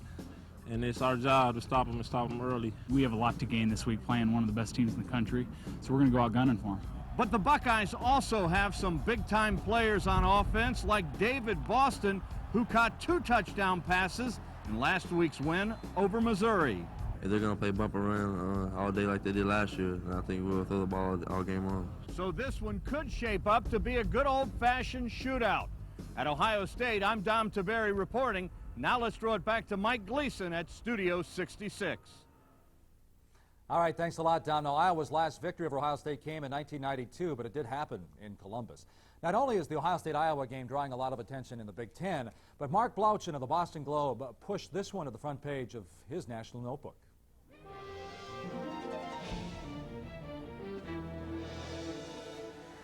This week in college football, how good is Iowa?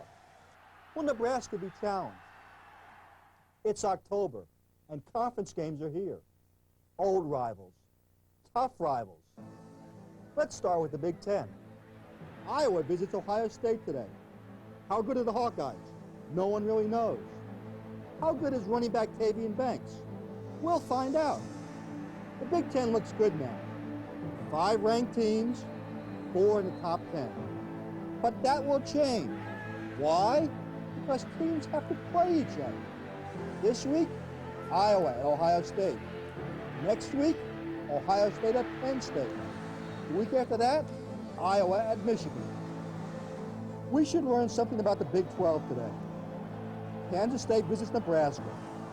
The Wildcats beat up Bowling Green, 50-0 last week. Which prompted Falcon coach Gary Blackman to say, they'll find out how good they are next week.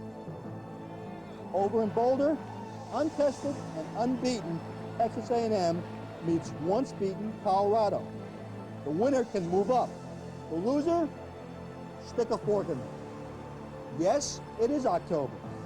Let the races begin. This is Mark Blauchen for the Big Ten Network.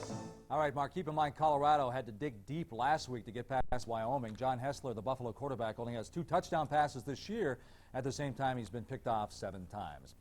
Well, it takes a special kind of player to captain a team like the Michigan Wolverines, but a special kind of person to work his way up from the bottom of the ranks into the role of captain.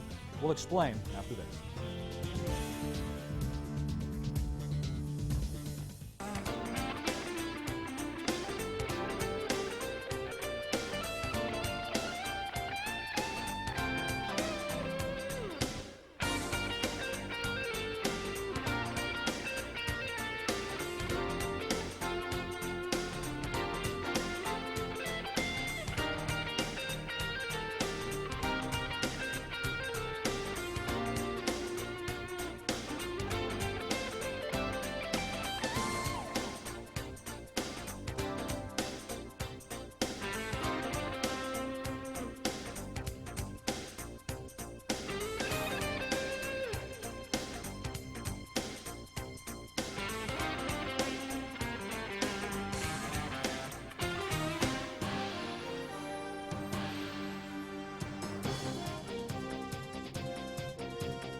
There you see the numbers after 30 minutes of football. Michigan up on top of their old assistant coach, Cam Cameron, 31-zip in Bloomington. You know, it's one thing to arrive on campus as a highly coveted recruit enjoying the full ride, but to earn playing time as a walk-on means you know the meaning of true perseverance. Now, Michigan has a player who didn't settle for just the playing time. He's evolved from a walk-on to one of the team leaders.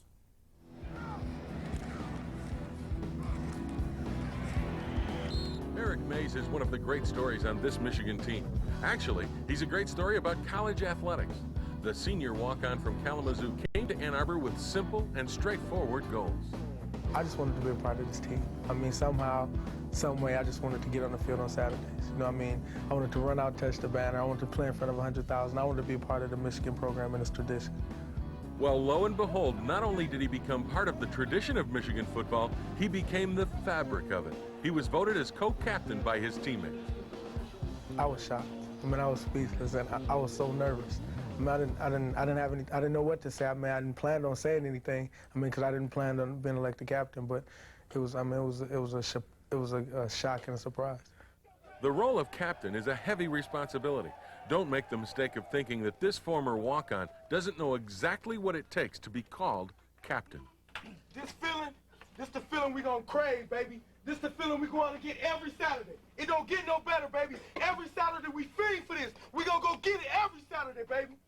You have to be a leader on and off the field. You have to be a leader at practice. I mean, of course, you have to be a leader at game day, but you have to be a leader in the locker room. You have to be a leader up at training table, at study table, up on campus. I mean, you have to be a guy that guys, when things are going bad, I mean, that they can look to. When things are good, that they can follow. When things are just okay, I mean, that they can also look to and gain strength from when they're not doing too good. You always have to be positive, and you always have to be a guy that loves to play this game and shows that he loves to play this game.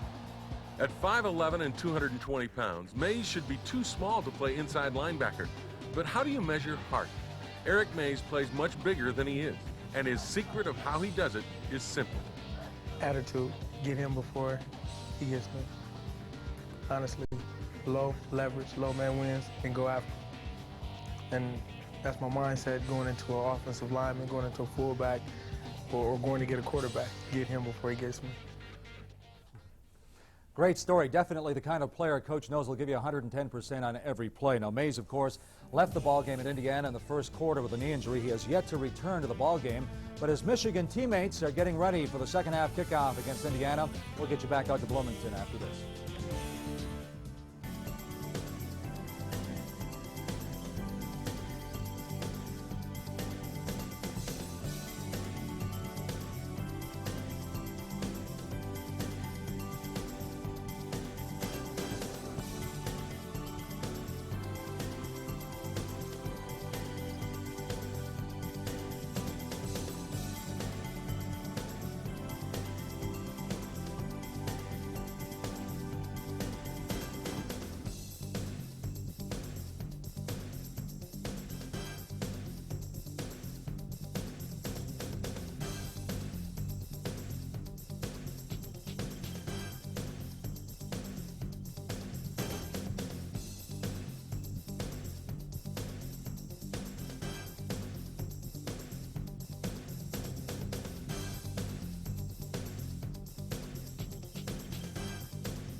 That's going to do it for this week's National Car Rental Halftime Report. Thanks for staying with us.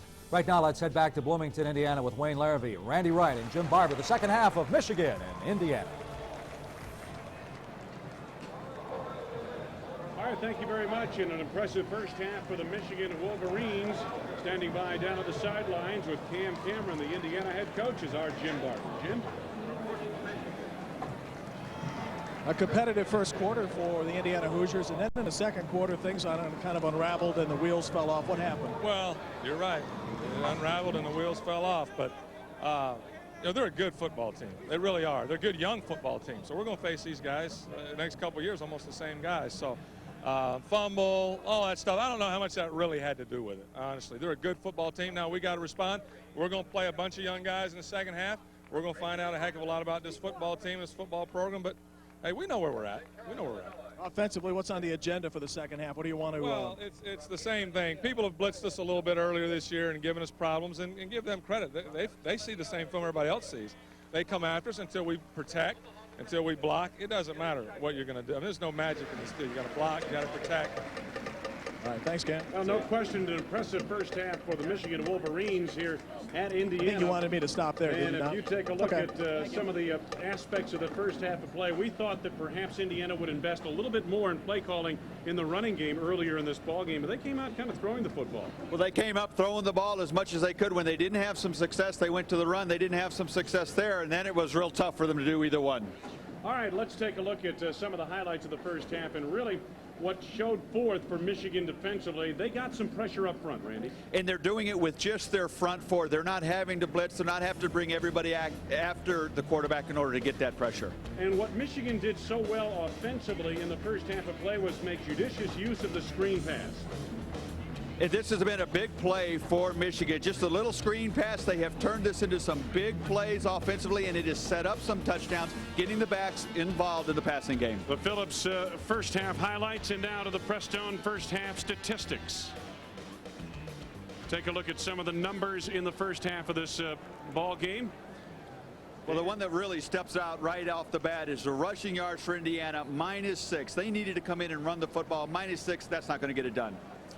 All right, and again, as you take a look at the time of possession, heavily in favor of Michigan. They had no turnovers in the first half of play, despite holding possession for 17 minutes and 40 seconds. So the Wolverines got done what they needed to and felt they had to do here today. Absolutely. 46 plays to 25 plays. That's real dominance. We're underway in the second half. And the Hoosiers will take it out of the 20-yard line.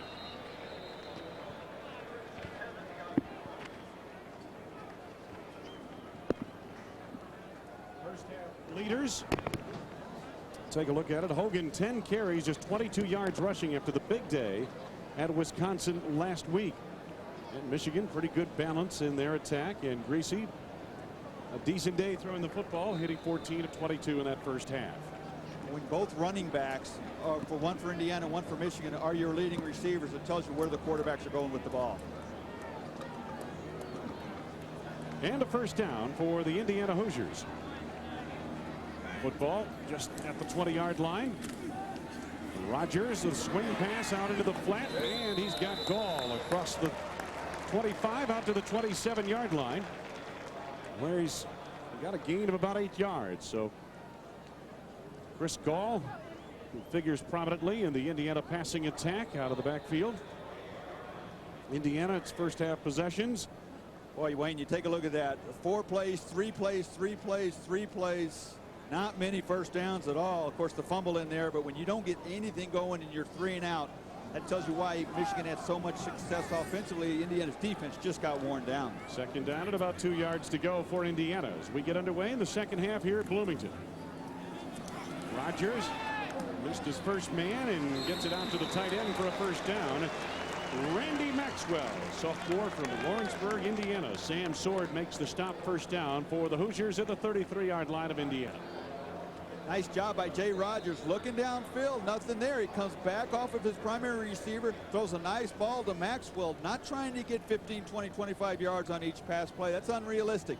Just take the shorter stuff, try and get into a rhythm. And Randy, I think you're right. What they'll try to do is run the elements of their offense and try to really use this second half to to do some execution here, to execute a few plays. And here's another one. We expected the tight end to play a fairly prominent role, and Randy Maxwell catches another pass. This one out near the 40-yard line.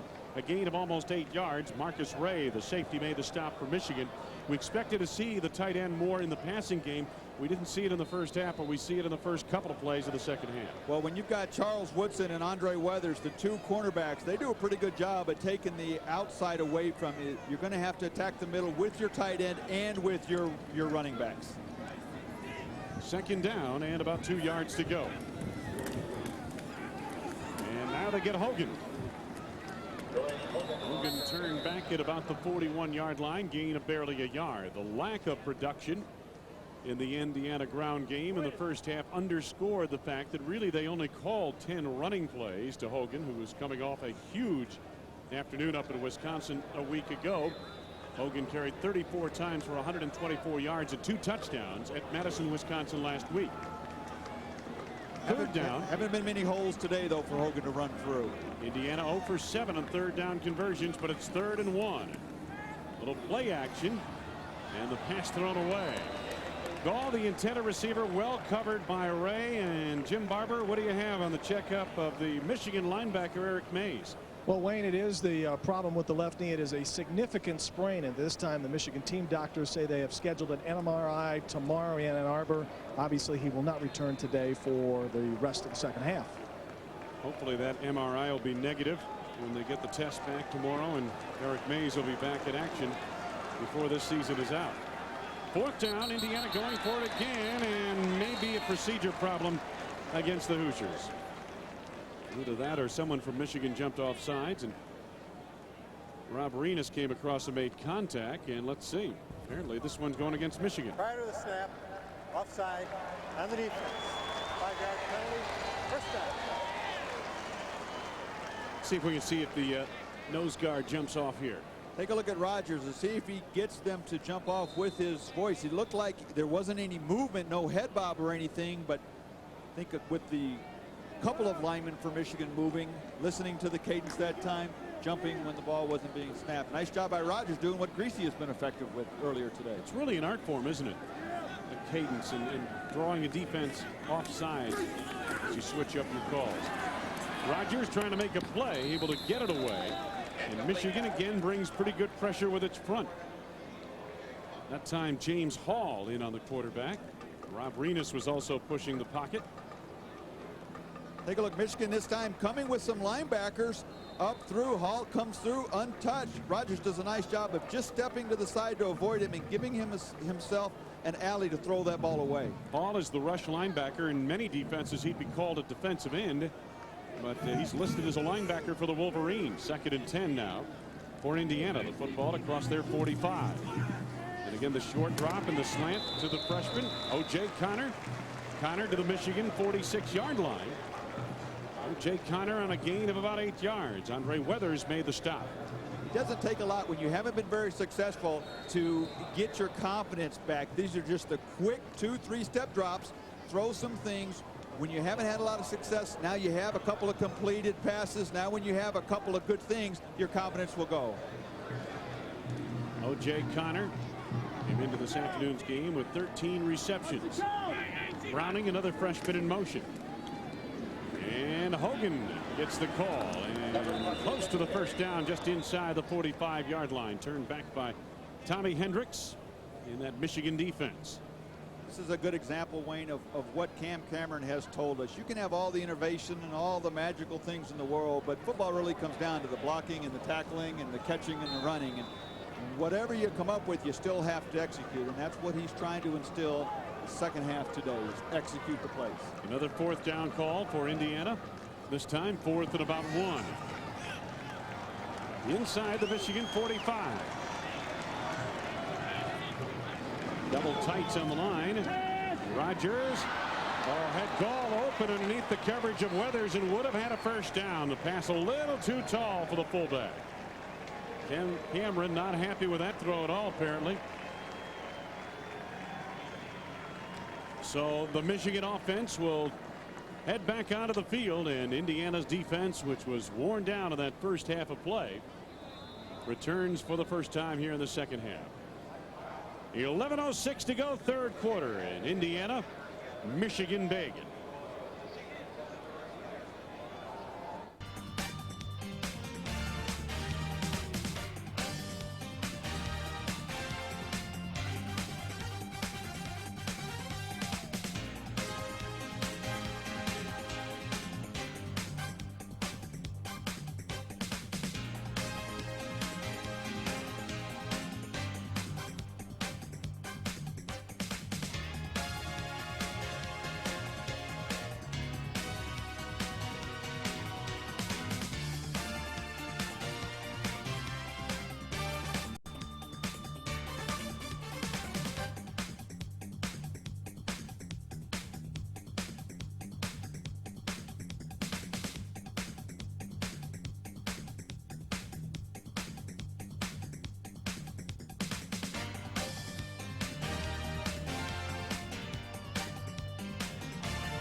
Wayne Larrabee, Randy Wright, Jim Barber back in Bloomington, Indiana. Michigan takes over, first down, just short of its 45, and Brian Griese at quarterback.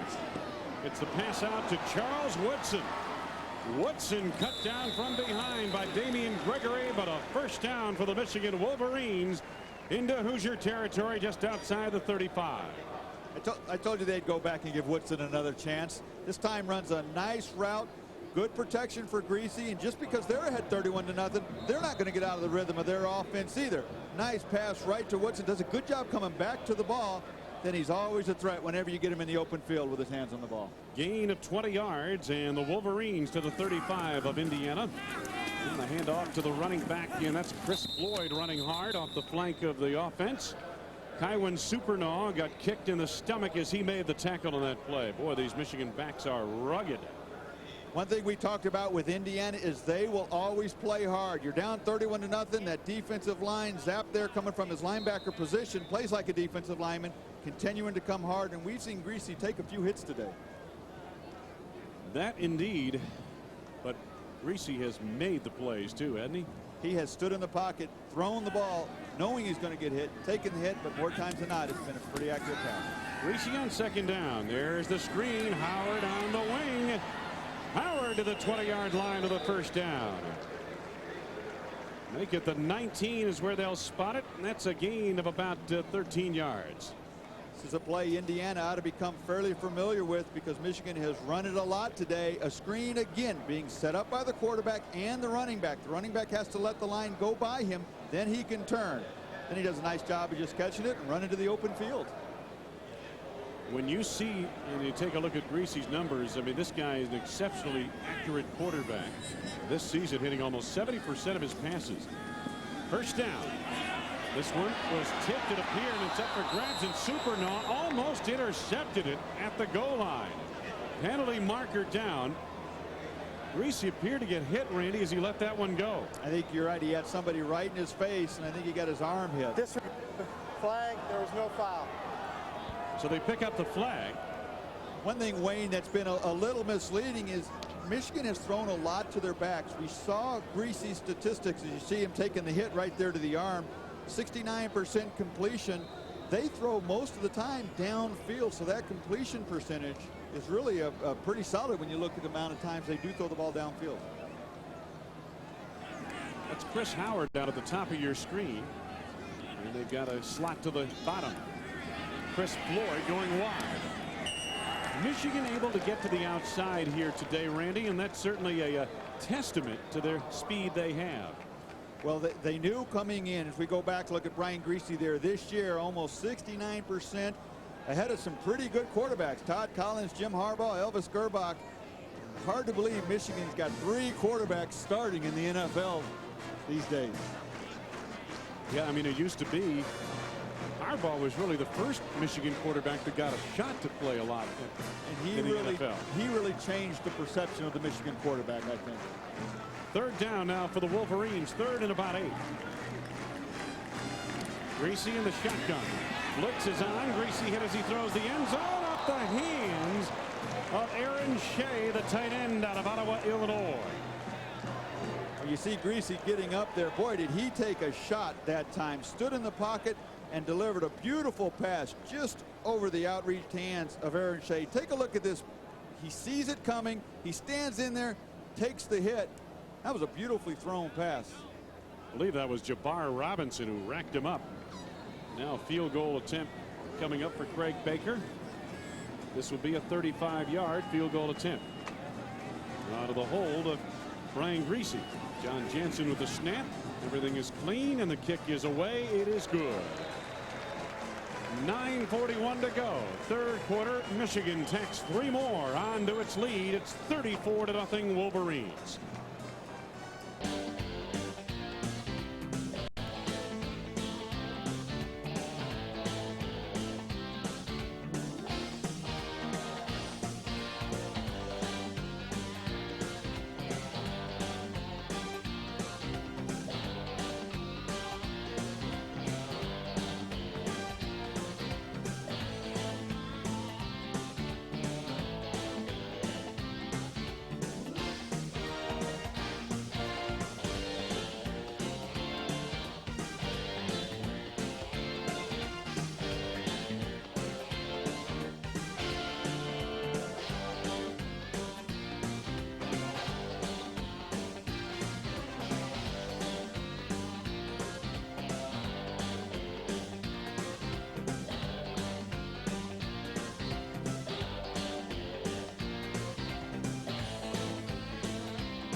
Back in Bloomington, Indiana. Michigan impressive thus far. 34-0 over Indiana. And Jay Feely set to resume the game. And he hasn't had a kickoff return yet today. That mark stays intact. My goodness. Studio 66, Mike Gleason, got news from Michigan State. That's right, Wayne. The Spartans are starting to light it up. Todd Schultz rolls to his right, finds Brad Ranka wide open. 3rd touchdown pass for Schultz on the day. Michigan State up 28-0, and that is your GTE cut into the game. Wayne? Well, it's homecoming up at East Lansing, and Michigan State is rolling, so you know the folks will be having a good time up there tonight. Meanwhile, it's homecoming here in Indiana, but the Hoosier fans haven't had much to cheer about. The corner of Memorial Stadium, where the Michigan fans are, has been very active, however, as the Wolverines have piled up a big lead. Chris Gall in motion across the offense. And coming back for it through the hands of O.J. Connor as Jay Rogers delivered the pass, and Connor points to himself, says, hey, that was my fault. I should have had that one. Yeah, that was a catchable ball. You know, Wayne, there are still some things that Cam Cameron and Indiana can get out of this game. You're down 34-0. He knows what he's got. He knows where his team needs to go, and he will always look at the positive side of it. First of all, he wants to see if his team quits or not. He has told us that his team has played hard every game in every position. He wants to make sure on both sides of the ball they continue to do that. Also, he likes the pressure that his team gets put under and the expectations being raised. He wants them to perform no matter what the score is. Out of the eye. And again, Rogers off play action. He's got Gall. He fumbles the football and out of bounds before Michigan can retain possession. Or hang on. They're going to bring it back to the spot where it was fumbled, because it was fumbled forward and no one had possession as it carried out of bounds. So it'll be Indiana football to the 25 off a gain of 5. This is the kind of thing that will upset Cam Cameron more than anything else. You keep your focus, you keep your concentration, you play the game like it's 0-0. Those kinds of self-induced errors, the fumbles, the offsides, the foolish penalties. Those are things that will drive a coach crazy when he's got a young team. You need to eliminate those things before you can become competitive. 3rd down and 5 for the Hoosiers. Rogers on his own. Taken out of bounds near the 27-yard line. Gain of a couple of yards, but he's short of the 1st down. Tahani Jones closed quickly on the play. We have seen demonstration, Randy, of Michigan's speed both on offense and defense here this afternoon. And you're seeing it from a lot of different players at every position. We've seen it in the defensive backfield. We've seen it at linebackers. We've seen it with the pass rush on offense. You've seen it from a variety of different backs. So it's just something you can't replace, is that team speed. Sikowski's punt to Russell Shaw. And it is a booming kick through the hands of Shaw. Picks it up near the 1. Shaw out across the 10-yard line, and down he goes at the 12. So Michigan will start this drive deep in its own territory. 8:40 to go in the 3rd, and the Wolverines beginning to clear out this homecoming crowd in Indiana.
If you're Indiana, you don't want to quit, even though the game is out of hand right now. And watch evidence on this punt return just a moment ago.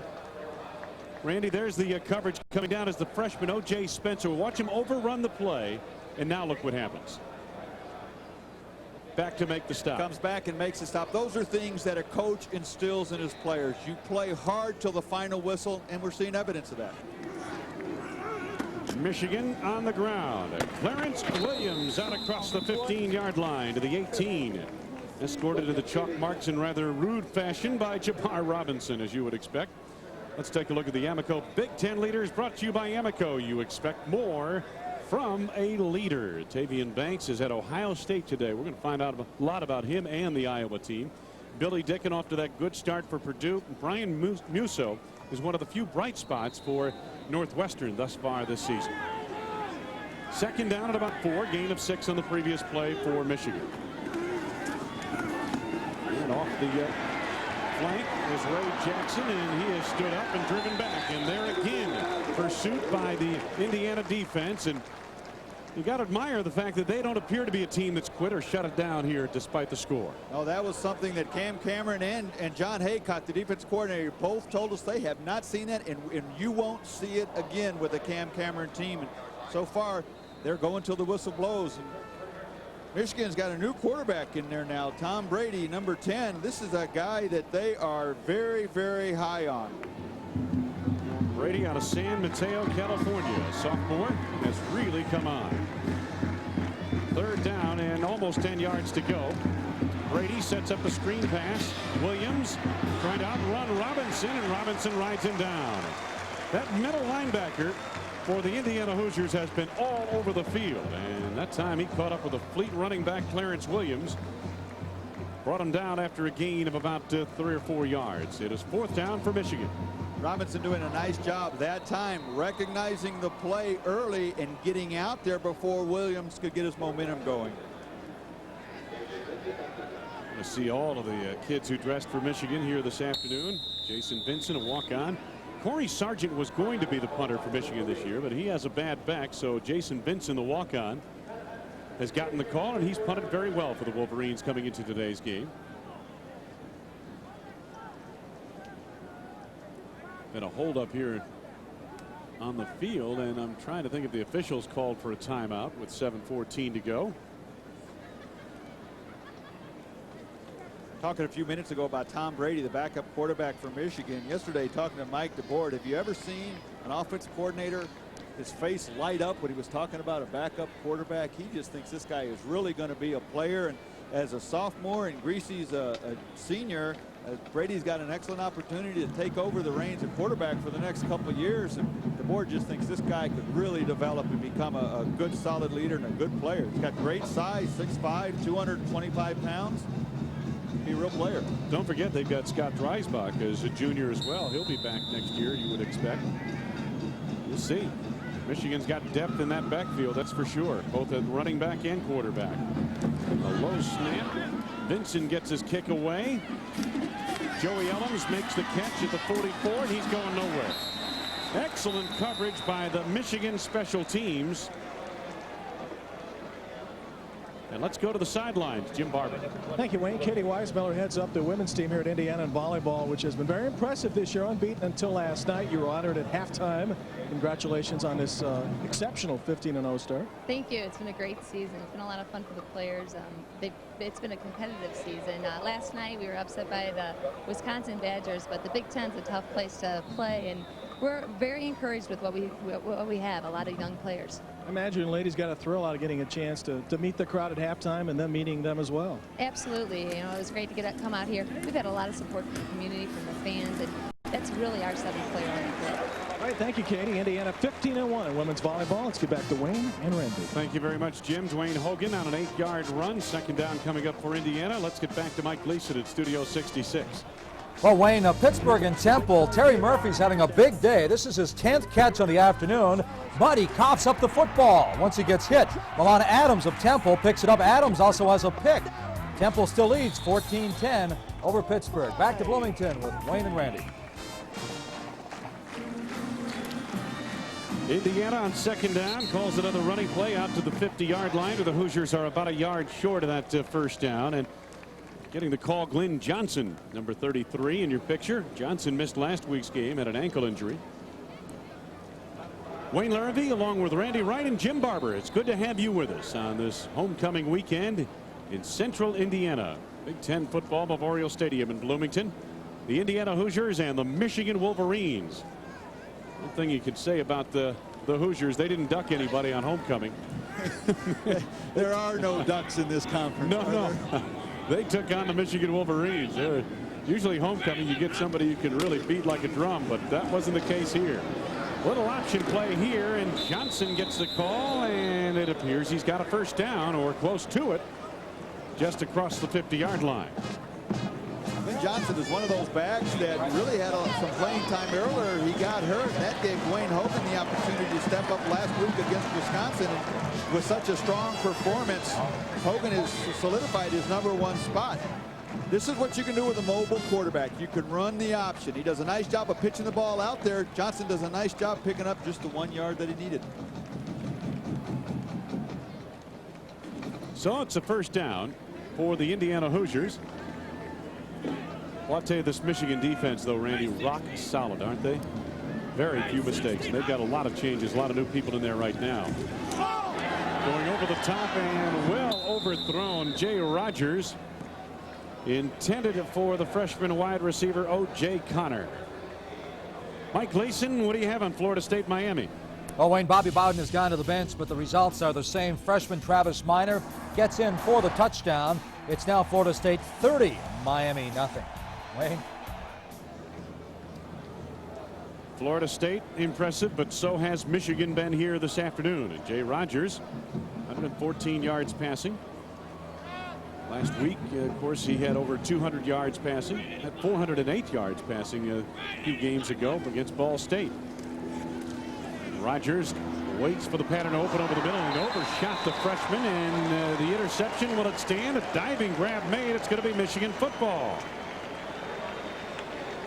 Deidrean Taylor makes the interception on the overthrow of O.J. Connor by the quarterback, Jay Rogers. One of the times where Rogers has plenty of time and just overthrows the receiver. You can't throw the ball high or late over the middle. When you do, you give the safeties too much of a chance to react. Just a high pass right there. Taylor did a nice job of reading it and making a nice catch. So Tom Brady at quarterback for Michigan on first down. Anthony Thomas out of play near the 31-yard line, gain of a yard or two. When you were talking about that Michigan defense and how solid they are, and I think that last interception by Taylor is a good example of how everybody is playing very well. That's why they're playing so well as a unit. Sure, they've got Charles Woodson, who's their star, but other than that, everybody's capable of making a play, and when you do that, you can continue that for the entire season. You're going to be very, very good. The defense in the cool zone at the moment. It's been a warm afternoon, temperature in the 80s here in Bloomington. Second down, about 9 to go. And Thomas again. We're going to get a good look at a lot of the young Michigan backs on this football team. And now a late flag is Joey King got into it with a Michigan defender, or a Michigan running back, I believe it was. I believe he and Demetrius Smith went at it briefly. The flags came flying. John Perry will get it straightened out and tell us about it.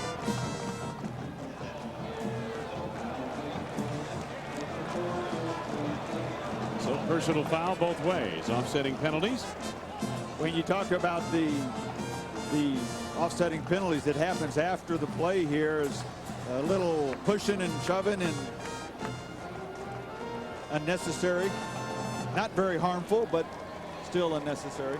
It was not Smith, the running back, but it was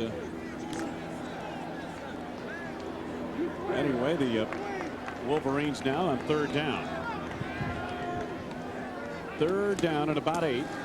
Brady got a man wide open and got him for a first down out near the midfield marker. The reception made on the play by Kevin Bryant. Patrick Shaw had the coverage. It's a first down. Nice job by Brady showing his arm strength. When you got plenty of time in the pocket, he whips that ball out there. That ball gets all the way out to the corner in a hurry. And say Brady doesn't have many questions about his arm strength. Wolverines of the midfield marker. Motion from Aaron Wright. Anthony Thomas and Jason Zapp met him in the gap and brought him down after a gain of about 5 yards to the 45-yard line of Indiana. Coming up on 4 minutes to go in the third quarter. When you talked earlier about Michigan giving their young players a chance, when you've got Chris Howard and Chris Floyd, your starting backfield, both seniors. Clarence Williams, he's a junior. Even some of the wideouts. Russell Shaw, he's a senior. Ty Street's a junior. You got to get those young players an opportunity to carry the ball and play when they can. On second down at about 5. Thomas, a big hole to get through this time. Robinson missed him. McGrath brought him down, saving a touchdown. Anthony Thomas, when he gets rambling, I'll tell you what, he is not only hard to catch, but hard to bring down. A 19-yard gain to a first down. Nice big hole. Good job of blocking by the offensive line. Little trap again. They bring the guard and they bring the back over. And when you get Thomas going full speed before contact, and he as you said, he's tough to catch. He's tough to bring down from the front and from behind. Football near the 25-yard line. And Thomas once again, this time is met at the flank. And Maguglia and Mandina make the stop for Indiana. So it'll be second down upcoming for Michigan. Loss of a couple of yards. Boy, it just makes it so much easier to run when you get some blocking. The play before, huge hole. Thomas breaks through for 19 yards. That time, nice job by Indiana's defensive line. Really wasn't a hole there. Second down. It's a little bit more than 11 yards to go. Michigan on the drive once again. Bryant in motion. McCall this time. Had a hole for a moment, and a good move made by Damian Gregory to bring him down. So it'll be a third down for Michigan. He might have gotten a yard on that play. Third and about 10. If you're the Michigan Wolverines, this has been a very impressive performance when you consider you're coming in on the road. It's your first road game of the season. You were efficient in the first half offensively. You took advantage of your opportunities. Didn't turn the ball over. A lot of positives for this Wolverine team as they head toward the lion's share of the Big Ten schedule. Third down, and Brady over the middle. And Knight, Marcus Knight, makes the catch, but he's short of the first down at the 23-yard line of Indiana. What you haven't seen Michigan do today, Wayne, is the mistake, the turnover, the interception. You haven't seen the drop balls, those things that veteran players do. And Indiana will get there as their players gain that experience. Good coverage right here. Good coverage. You'll give him the short game because it's 3rd and 11. Once they know where the ball's going and he catches it, come up and make the tackle. Greg Baker will try a 40-yard field goal. That's about his range. His long this year is 37. Pretty much a straight-on kick, and Baker has enough leg strength, and he's got it on the money.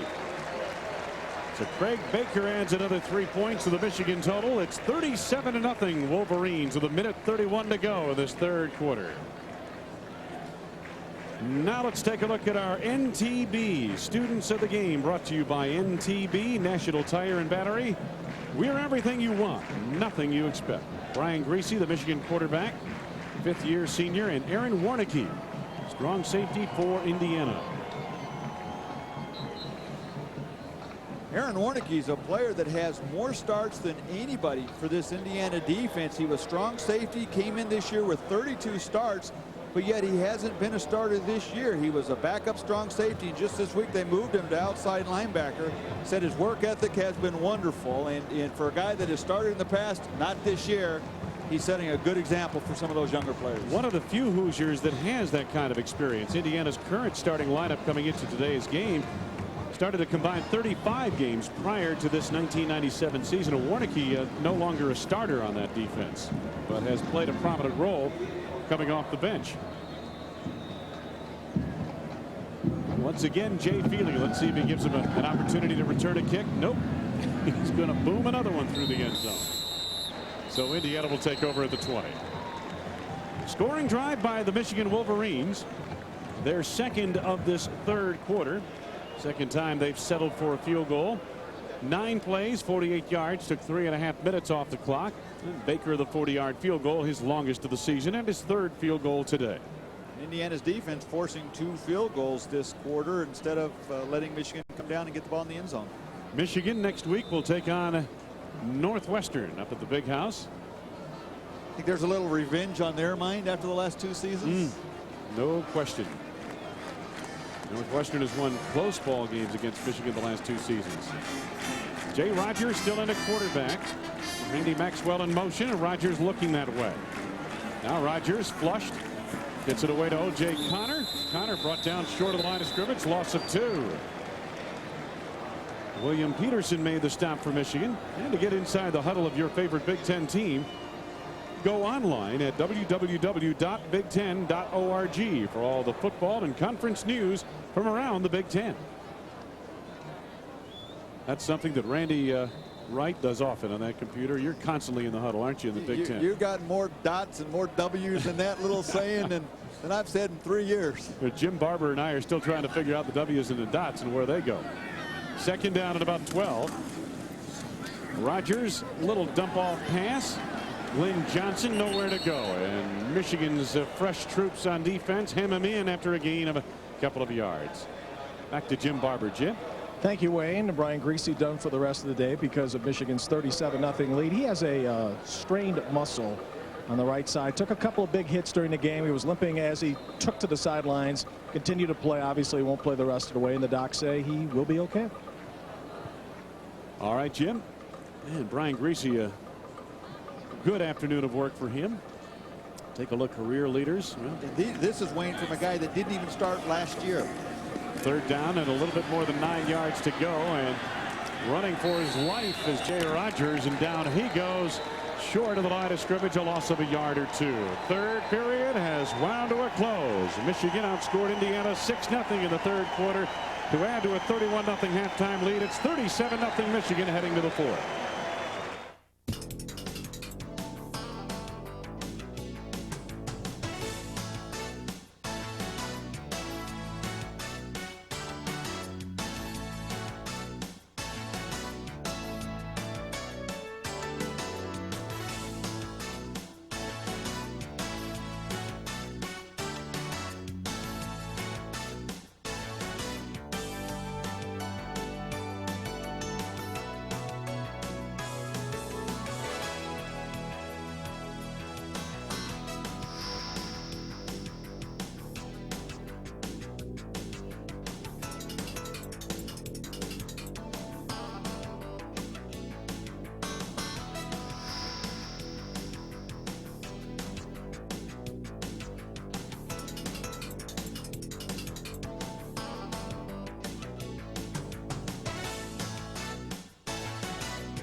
Back in Bloomington, Indiana, Michigan leading 37-0 as we head to the fourth quarter. Wayne Larrivee, Randy Wright, Jim Barber, good to have you with us.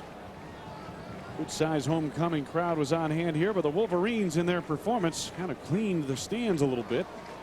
Russell Shaw back deep to receive this punt from Alan Sutkowski, the all-time leading punter in Hoosier history. Sutkowski mishandled that snap a little bit, but got a beautiful punt away right at Shaw. The line drive kick, Shaw able to make something of it. And look at this. Out across the 45-yard line, Russell Shaw making like Charles Woodson, and Michigan will start this next drive out across the Wolverine 45 near the 47. Break of the action. We'll be right back.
First down for the Michigan Wolverines at the 46 of Michigan, and Brady back to throw.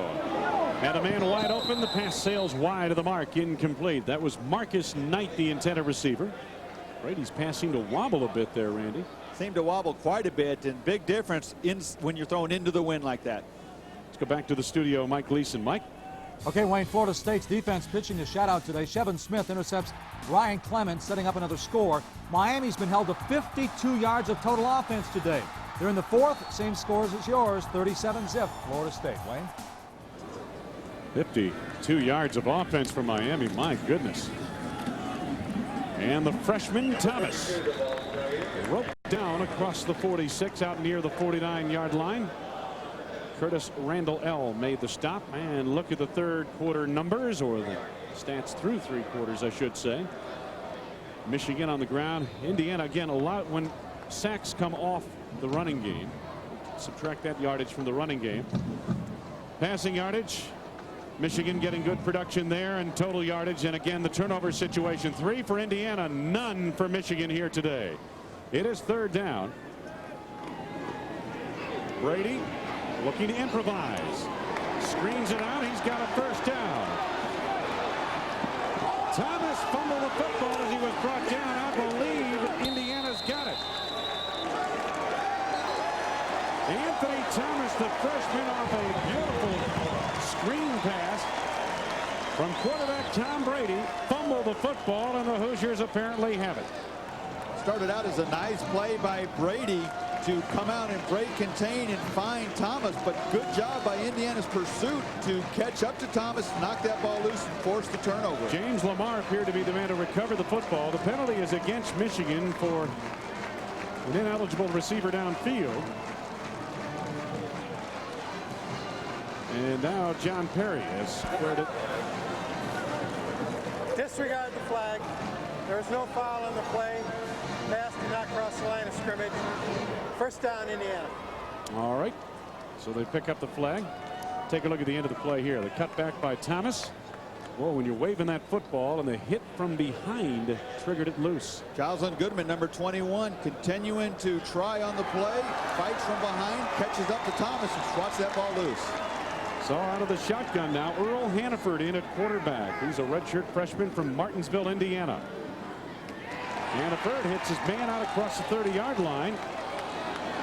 Ben Klusmeyer, the tight end, out to the 31-yard line. Hannaford, a Parade All-America selection in 1995, was Indiana's Mr. Football, and he's the yardage record holder in passing in Indiana football. Watch it again, Randy. Start out with a nice read, just dumps the ball right over to Klusmeyer, who continues to fight for anything he can get. And you know, Ben Klusmeyer is a story here at Indiana, also a senior tight end, started 10 games last year.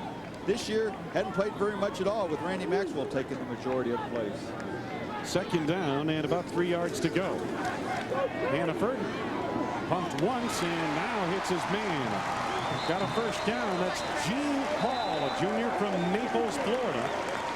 Gene Paul with the reception up at the 45-yard line. And of course, Gene Paul has somewhat of a career connection with Cam Cameron. Cam Cameron played for both the football squad and the basketball squad here at Indiana. Gene Paul has seen action on both sides of the parking lot here in Bloomington as well. And Paul has been hurt. This is some of the action that we're seeing today, the play right now, but he has not played very much all year. He's really the only receiver on Indiana's roster with any experience. Paul, a member of the IU basketball squad the last couple of seasons as a walk-on. Hannaford sets up a screen play. Glenn Johnson cutting it back.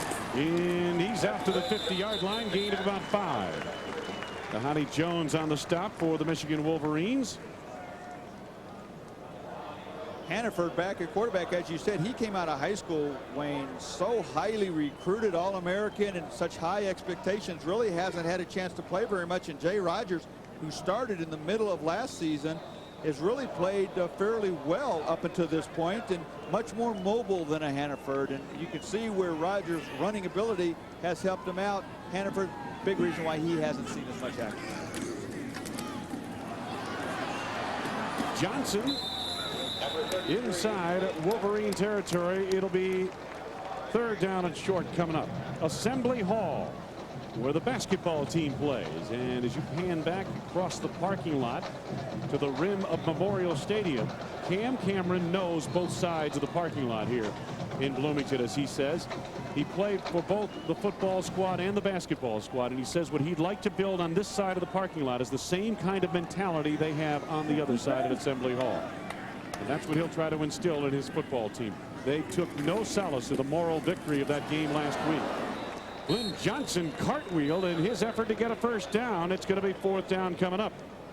That's a good point, Wayne. Cam Cameron will tell you that winning starts mentally. You have to think you can do it, then you have to get the players.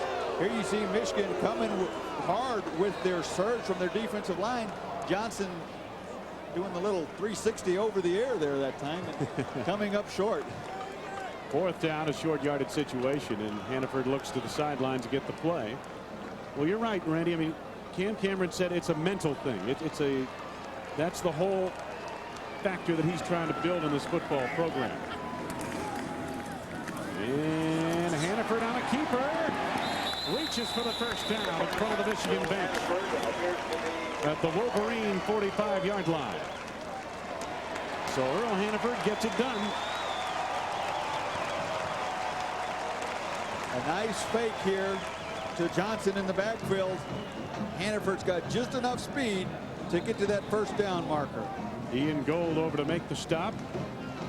So Indiana trying to move the football here, trying to get some things done. There's a look at Cam Cameron. Again, the difference between winners and losers, Randy, is often, obviously there's physical talent on this level, obviously, but the other factor is the mental aspect of the game, and that's what Cam Cameron talked about yesterday. Hannaford looking to go downfield, everybody covered. Hannaford on his own now. And hammered out of bounds near the 43-yard line. The Studio 66, Mike Gleason, what's happening with Auburn? Well, Wayne, Damian Craig just strikes again. This time he goes to Tyrone Goodson. Now, Goodson will feel this tomorrow, but Craig becomes the 4th player in Auburn history with 30 touchdown passes. 14-6 Tigers. Earl Hannaford got a tough couple of yards just a moment ago. You learn quickly you get out of bounds when you can. You don't need to take those kind of hits. We're going to mark it as a gain of 1. It's 2nd and 9. Hannaford off play action. Looking downfield. Off the hands of the intended receiver on the play, Gene Paul. Hannaford really drilled that one. And there's a look at Gene Paul. Would have been a tough catch for Gene Paul. One thing Hannaford does is you look at him here, he's staring the receiver down. You pump, and then he doesn't throw the ball. And when you go that way, you give the defense a little more time to close because they're reading your eyes as you're looking at the receiver. That time, Paul and the ball and the contact all got there at the same time. And Randy, on the replay, I didn't see it live, but on the replay, you could see that ball. He almost tried to throw it too hard. It was wobbling as it got to the receiver. Not an easy catch for the receiver. Kind of a knuckleball coming at him. 3rd down now. 3rd and 9. Michigan coming on a blitz. They picked it up well. Hannaford's pass again wobbles, and this time it's behind the receiver decidedly at the 30-yard line. Klusmeyer, the intended receiver, and it's 4th down for Indiana. Indiana does a nice job of picking up this blitz. The backs step in there and pick that up. Really a lot of time for Hannaford to throw it in an open receiver. And once again, the ball just sails too high on him, and Indiana fortunate that ball didn't get intercepted. Hannaford threw for over 11,000 yards in his high school career. 3rd all-time nationally with 111 touchdowns. Now it's 4th down and 9 for Indiana. Through the hands of Hannaford, he recovers. Trying to hit his man over the middle on the crossing pattern. Marcus Floyd through the hands of Floyd, and Michigan will take over at the Wolverine 43. This game has been dominated by the Michigan Wolverines, 37-0 over the homestanding Hoosiers.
Penn State at Illinois. Curtis Enos gets the call. Enos 14 carries, 109 yards, 2 touchdowns. That's 8 for the year. Lions 34-6 over Illinois. Back to Bloomington. Well, as expected, Penn State rolling up big at Illinois. We'll see Illinois next week. Meanwhile, Michigan leading big here takes over from the Wolverine 43-yard line. Tom Brady in relief of Brian Griese at quarterback for Michigan. The Wolverines have emptied out their bench basically. Brady tried to force that one in there. Nice play made by O.J. Spencer, intended for Aaron Wright. First Plus Financial game summary. Michigan, as we mentioned, has had a good day offensively, to say the least. Their defense has smothered the Hoosiers. Griese, a very efficient afternoon. Third down conversions. Indiana has been absolutely awful in that category, and that's one of the reasons why they've been unable to sustain anything here today. Second down, and the Wolverines call on Patrick McCall, and McCall out near the midfield marker on the near sidelines. Let's go back to Jim Barber. Thank you, Wayne. Here on the sidelines, Dr. Miles Brand, the president of Indiana University, joins us. I know this is a rough afternoon at the ranch here, but still you've got a lot of faith in the guy you have selected to lead this football team. Cam Cameron's an excellent coach. We'll have patience with him. We're very proud of our student athletes. We're very proud of our university, and we're sure we'll do well in the future. It's a good university, good football team. We'll succeed in the end. I know one of his ambitions, besides winning, which is the obvious one, is to fill the stadium. Can he do it? We had a very good attendance today. I think the fans like this kind of football. I think they'll stand behind us, yes. You enjoy seeing this type of football, basketball sometimes as they call it, on the football field? Oh, this is exciting football. It's run and pass. Kids are working hard. They're doing well. Miles, our pleasure. Thanks for joining us on the sideline. You bet. My pleasure. Let's head back upstairs to Wayne and Randy. Thank you very much, Jim. A little swing pass to Patrick McCall gets a first down for Michigan in Indiana territory at the 41-yard line. So the Wolverines continue their march. 9:06 left to go, and they're getting a lot of their young people experience here in this conference opener for Michigan. And Anthony Thomas breaks one tackle and another, and is wrapped up as he noses the football just inside the 40-yard line to the 39.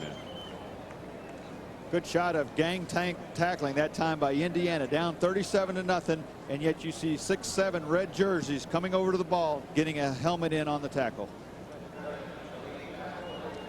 Gain of a couple of yards. It's second down coming up for Michigan.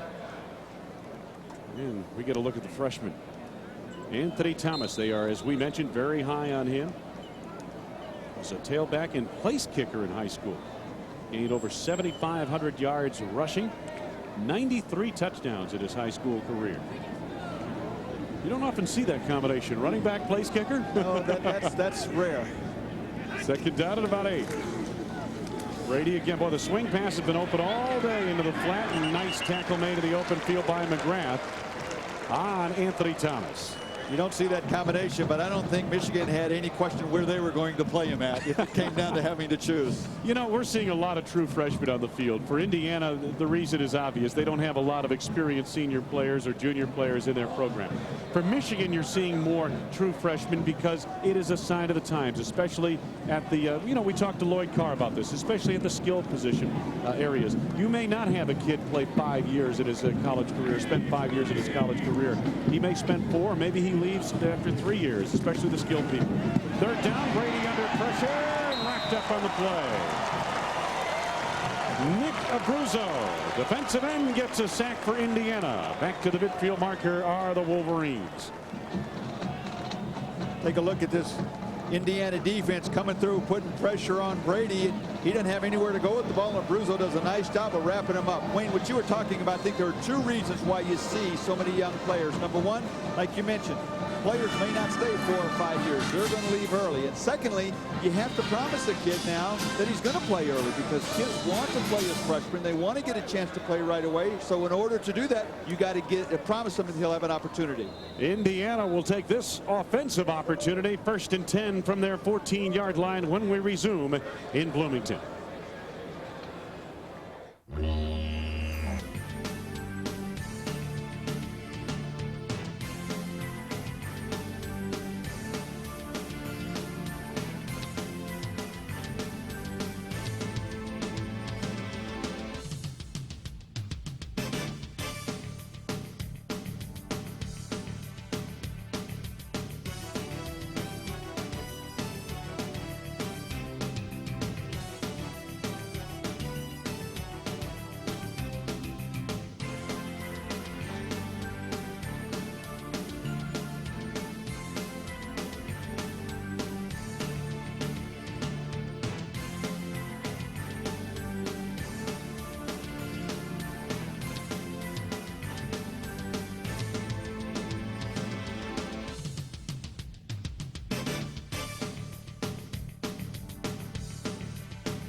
Michigan rolling to its 4th victory of the season. They'll be 4-0 following the completion of this 4th quarter.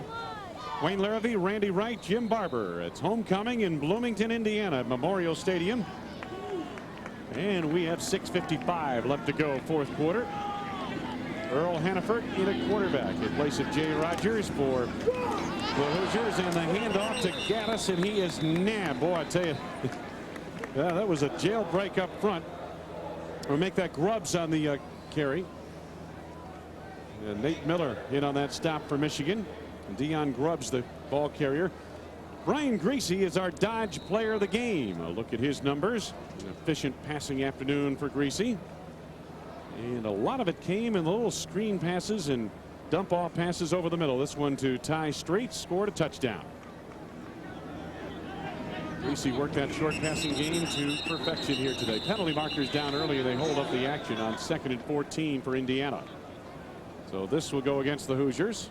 Well, Griese is just perfect for that Michigan offense. He's got so much talent around him that he does a nice job of putting the ball where it needs to be, throws the ball very well, makes very, very good decisions. Just excellent for this system. Prior to the snap, false start on the offense, half the distance to the goal, still 2nd down. In talking with Mike DeBoard, the Michigan offensive coordinator, he was discussing Brian Griese and mentioning how the kid makes just great decisions every time with the ball. He's a 5th-year senior, as we mentioned earlier today. He dedicated himself to come back this season and take the #1 job, and that's exactly what he's done. And his decision-making process is what has been so impressive to the Michigan people. He comes in, he studies a lot of game film. He knows his opponent as well as the coaching staff does. Grubbs gets the call, and Deion Grubbs goes wide and out of bounds near the 10-yard line. Eric Wilson forced him out. Yeah, some smiles on that Michigan sideline. Last week at this time, they were trying to hang on against Notre Dame, committing one turnover after another.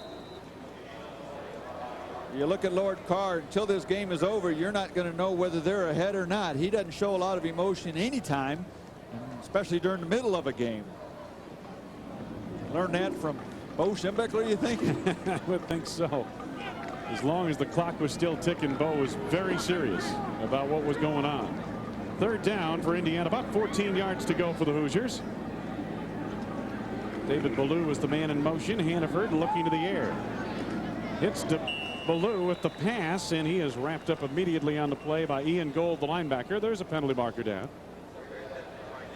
Michigan today, as we mentioned, with the 1 turnover so far in the ball game today by Michigan. It was inconsequential, and it happened in the 2nd half when Michigan was well ahead.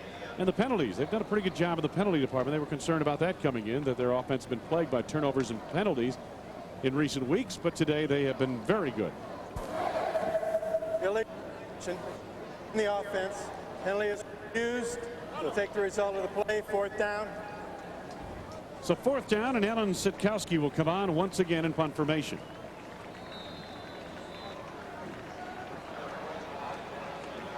Just inside of 5 minutes to go in the football game. Whitley back deep to receive this punt from Sitkowski. And he gets away a beautiful spiral. Whitley over the shoulder it goes. Whitley trying to chase down, and does, near the 13. Trying to change direction. Got a great block on the flank, and he's out to the 20-yard line. Outstanding block made by William Peterson. Michigan will start near its 20-yard line when we resume in the 4th quarter.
Wayne Larrivee, Randy Wright, Jim Barber. Michigan in command with 4.5 minutes to go in the football game. Our Outback Steakhouse outstanding back of the game, Chris Howard of the Michigan Wolverines. Watch him right here on this 3-yard touchdown run of the second quarter. This to put Michigan up 9-0. The extra point made it 10-0, and the Wolverines were off to the races from there. They led 3-0 at the end of one quarter and had built that lead up to 31-0 at halftime. Chris Howard, our Outback back of the game. Very effective in the passing game, too. Michigan running a lot of screens, a lot of swing passes. Howard having a big day on the ground and through the air. Jason Kapsner, the new quarterback, in for Michigan. And getting the call down the sidelines, Ray Jackson, yet another true freshman running back for Michigan. Boy, they just keep wheeling him out there, don't they? I tell you, the depth, they penalty mark it down on this play, but the depth that Michigan has in the backfield is really something. And that's something that a lot of teams don't have now, is the depth, because of the 85 scholarships and because of several other things. But Jackson, he's been very impressive. Anthony Thomas, a true freshman, very impressive. I'd just like to have Ray Jackson and Anthony Thomas, both true freshmen, starting in your backfield.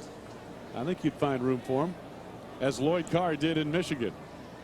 It's just that with a program like Michigan, you're not used to seeing true freshmen play much. Holding on the offense. 10 yards from the spot of the foul. Replay, first down. So the holding penalty wipes out what might have been a first down and leaves first down at about 12 yards to go. Back at the 17-yard line. Kapsner at quarterback. Kapsner going downfield this time, and he's got his man Marcus Knight. One of the bigger pass plays of the day for Michigan out to the 37-yard line. So first down, Michigan on a 20-yard pass play.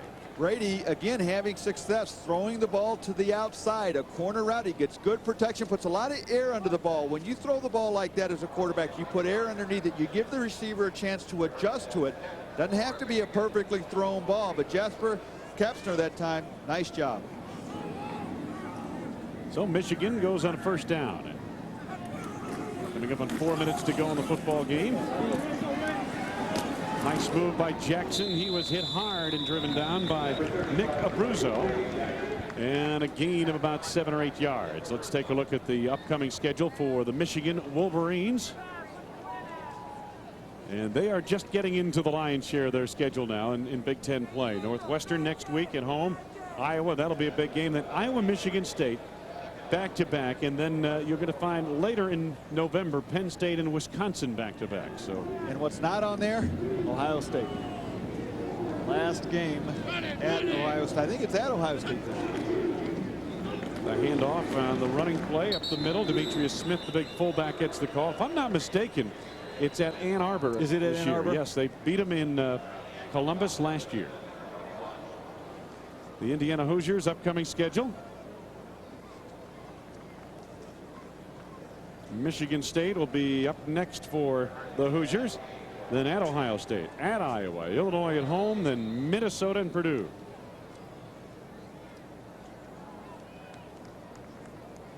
So first down for the Michigan Wolverines at the 49-yard line. And again, as you mentioned, Randy, Michigan will finish up with Ohio State per usual in one of the best traditional rivalries in college football. Michigan has owned that rivalry the last several years. John Cooper having outstanding teams at Ohio State, but Michigan has owned that series the last 7, 8, 9 years. Tate Shansky, the latest Michigan runner to get a call. He is a sophomore. Redshirt sophomore out of Perry, Michigan. You watch this Michigan team offensively, defensively, special teams. They just don't seem to have a weakness. Very solid throughout, Randy, and I think their defense is better than solid. I really do. They've done a great job thus far this season. Once again, straight ahead dive, and the Michigan Wolverines continue to move the clock. It'll be third down and short coming up. And Jackson got the call that time. Whenever you've got a Charles Woodson on your defense, you've got a guy that can create big plays, whether it be coming up and making a big hit, taking your best receiver totally out of the game, or making the interception. He's just a guy that can change your offensive game plan. Third down, about a yard to go for Michigan. Football just outside the Indiana 46. Oh, and Jackson slipped a defender. Curtis Randall L. makes the tackle, but not before Michigan moves the chains. Inside of 2 minutes left to go. When you look at what the Michigan defense has done, held Colorado to 3 points in the opener, Baylor to 3 points, and then Notre Dame did get 14 points on them. But what was impressive about that game, Randy, was in the fourth quarter, 3 times the Michigan offense turned over the football in Michigan territory, and 3 times in the fourth quarter the Michigan defense turned the Irish away. The other thing I think is very important also is coming into this game, Michigan had played 3 games. There had only been 5 times the opponent had the ball inside the 20-yard line. Kapsner looking for a receiver, nearly picked away. Curtis Randall L., whose brother Antoine is going to be a quarterback in this program before it's all said and done. He's redshirting this year. Nearly picked that away. Randall L. moved to the strong safety position for Indiana this week, and he gives them a good coverage man at that strong safety spot. Minute 24 to go in the game. Much more like a linebacker. He can hit. He's got good coverage ability. He's going to be a good addition to them back there.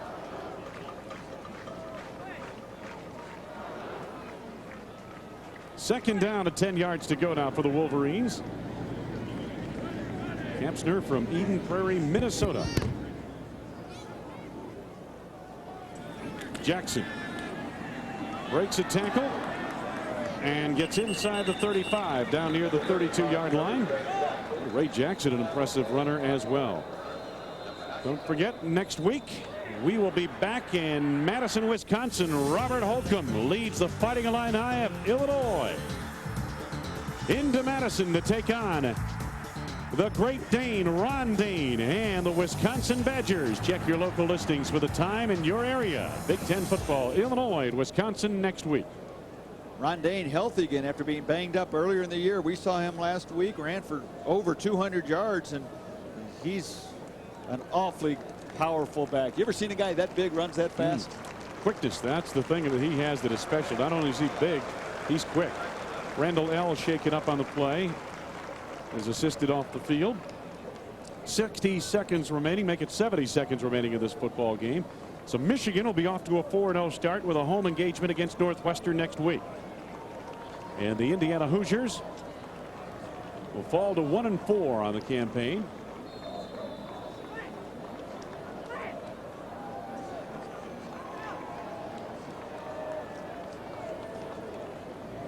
Michigan on 3rd down. Jackson fumbles the football, gets it back, and then he's bulldogged down back outside the 40-yard line. Our Las Vegas Tourism play of the game. And take a look at it. This is what Michigan did so well here today offensively. Great timing on the screen. Quick pass over to Floyd. Got a block in front. And made the turn around that block by Chris Zeman and motored down the sidelines to help set up another Michigan score. Set up one of the early Michigan touchdowns, but it was that play more than any other play today, Wayne, that really did the damage to Indiana's defense. Whether it was Floyd or Howard, that screen play they ran to perfection. Final seconds ticking away. Jason Vincent in punt formation. I don't know if he'll even get it off, but let's see. And here's the snap. He does get it away. As time winds down to this football game, the Michigan Wolverines did what they had to do on the road. They came in, they established control of this football game in the second quarter and stormed to a 37-0 victory over the Indiana Hoosiers. Cam Cameron and Lloyd Carr spent some time together on the Michigan staff not long ago. Shake hands at the 50-yard line, and the Wolverines keep their record unblemished at 4-0. Next week, the Big Ten will be running wild. Illinois star running back Robert Holcomb travels to Wisconsin, where Ron Dane has been running over every one of his tracks. For Randy Wright and Jim Barber, Wayne Larrabee saying so long from Bloomington. For our entire crew, let's send it back to Studio 66 and Mike Gleason. All right, thanks a lot, Wayne. Wayne Larrabee, Randy Wright, Jim Barber, nice job from Bloomington, Indiana. 37-0 on Michigan over Indiana today. Next week, the Wolverines head home. They have Northwestern. Doesn't get any easier for the Hoosiers. They're also at home against Michigan State. 28 points in the second quarter. Deadly for Indiana today. Before we say goodbye, we'll update the scoreboard after this.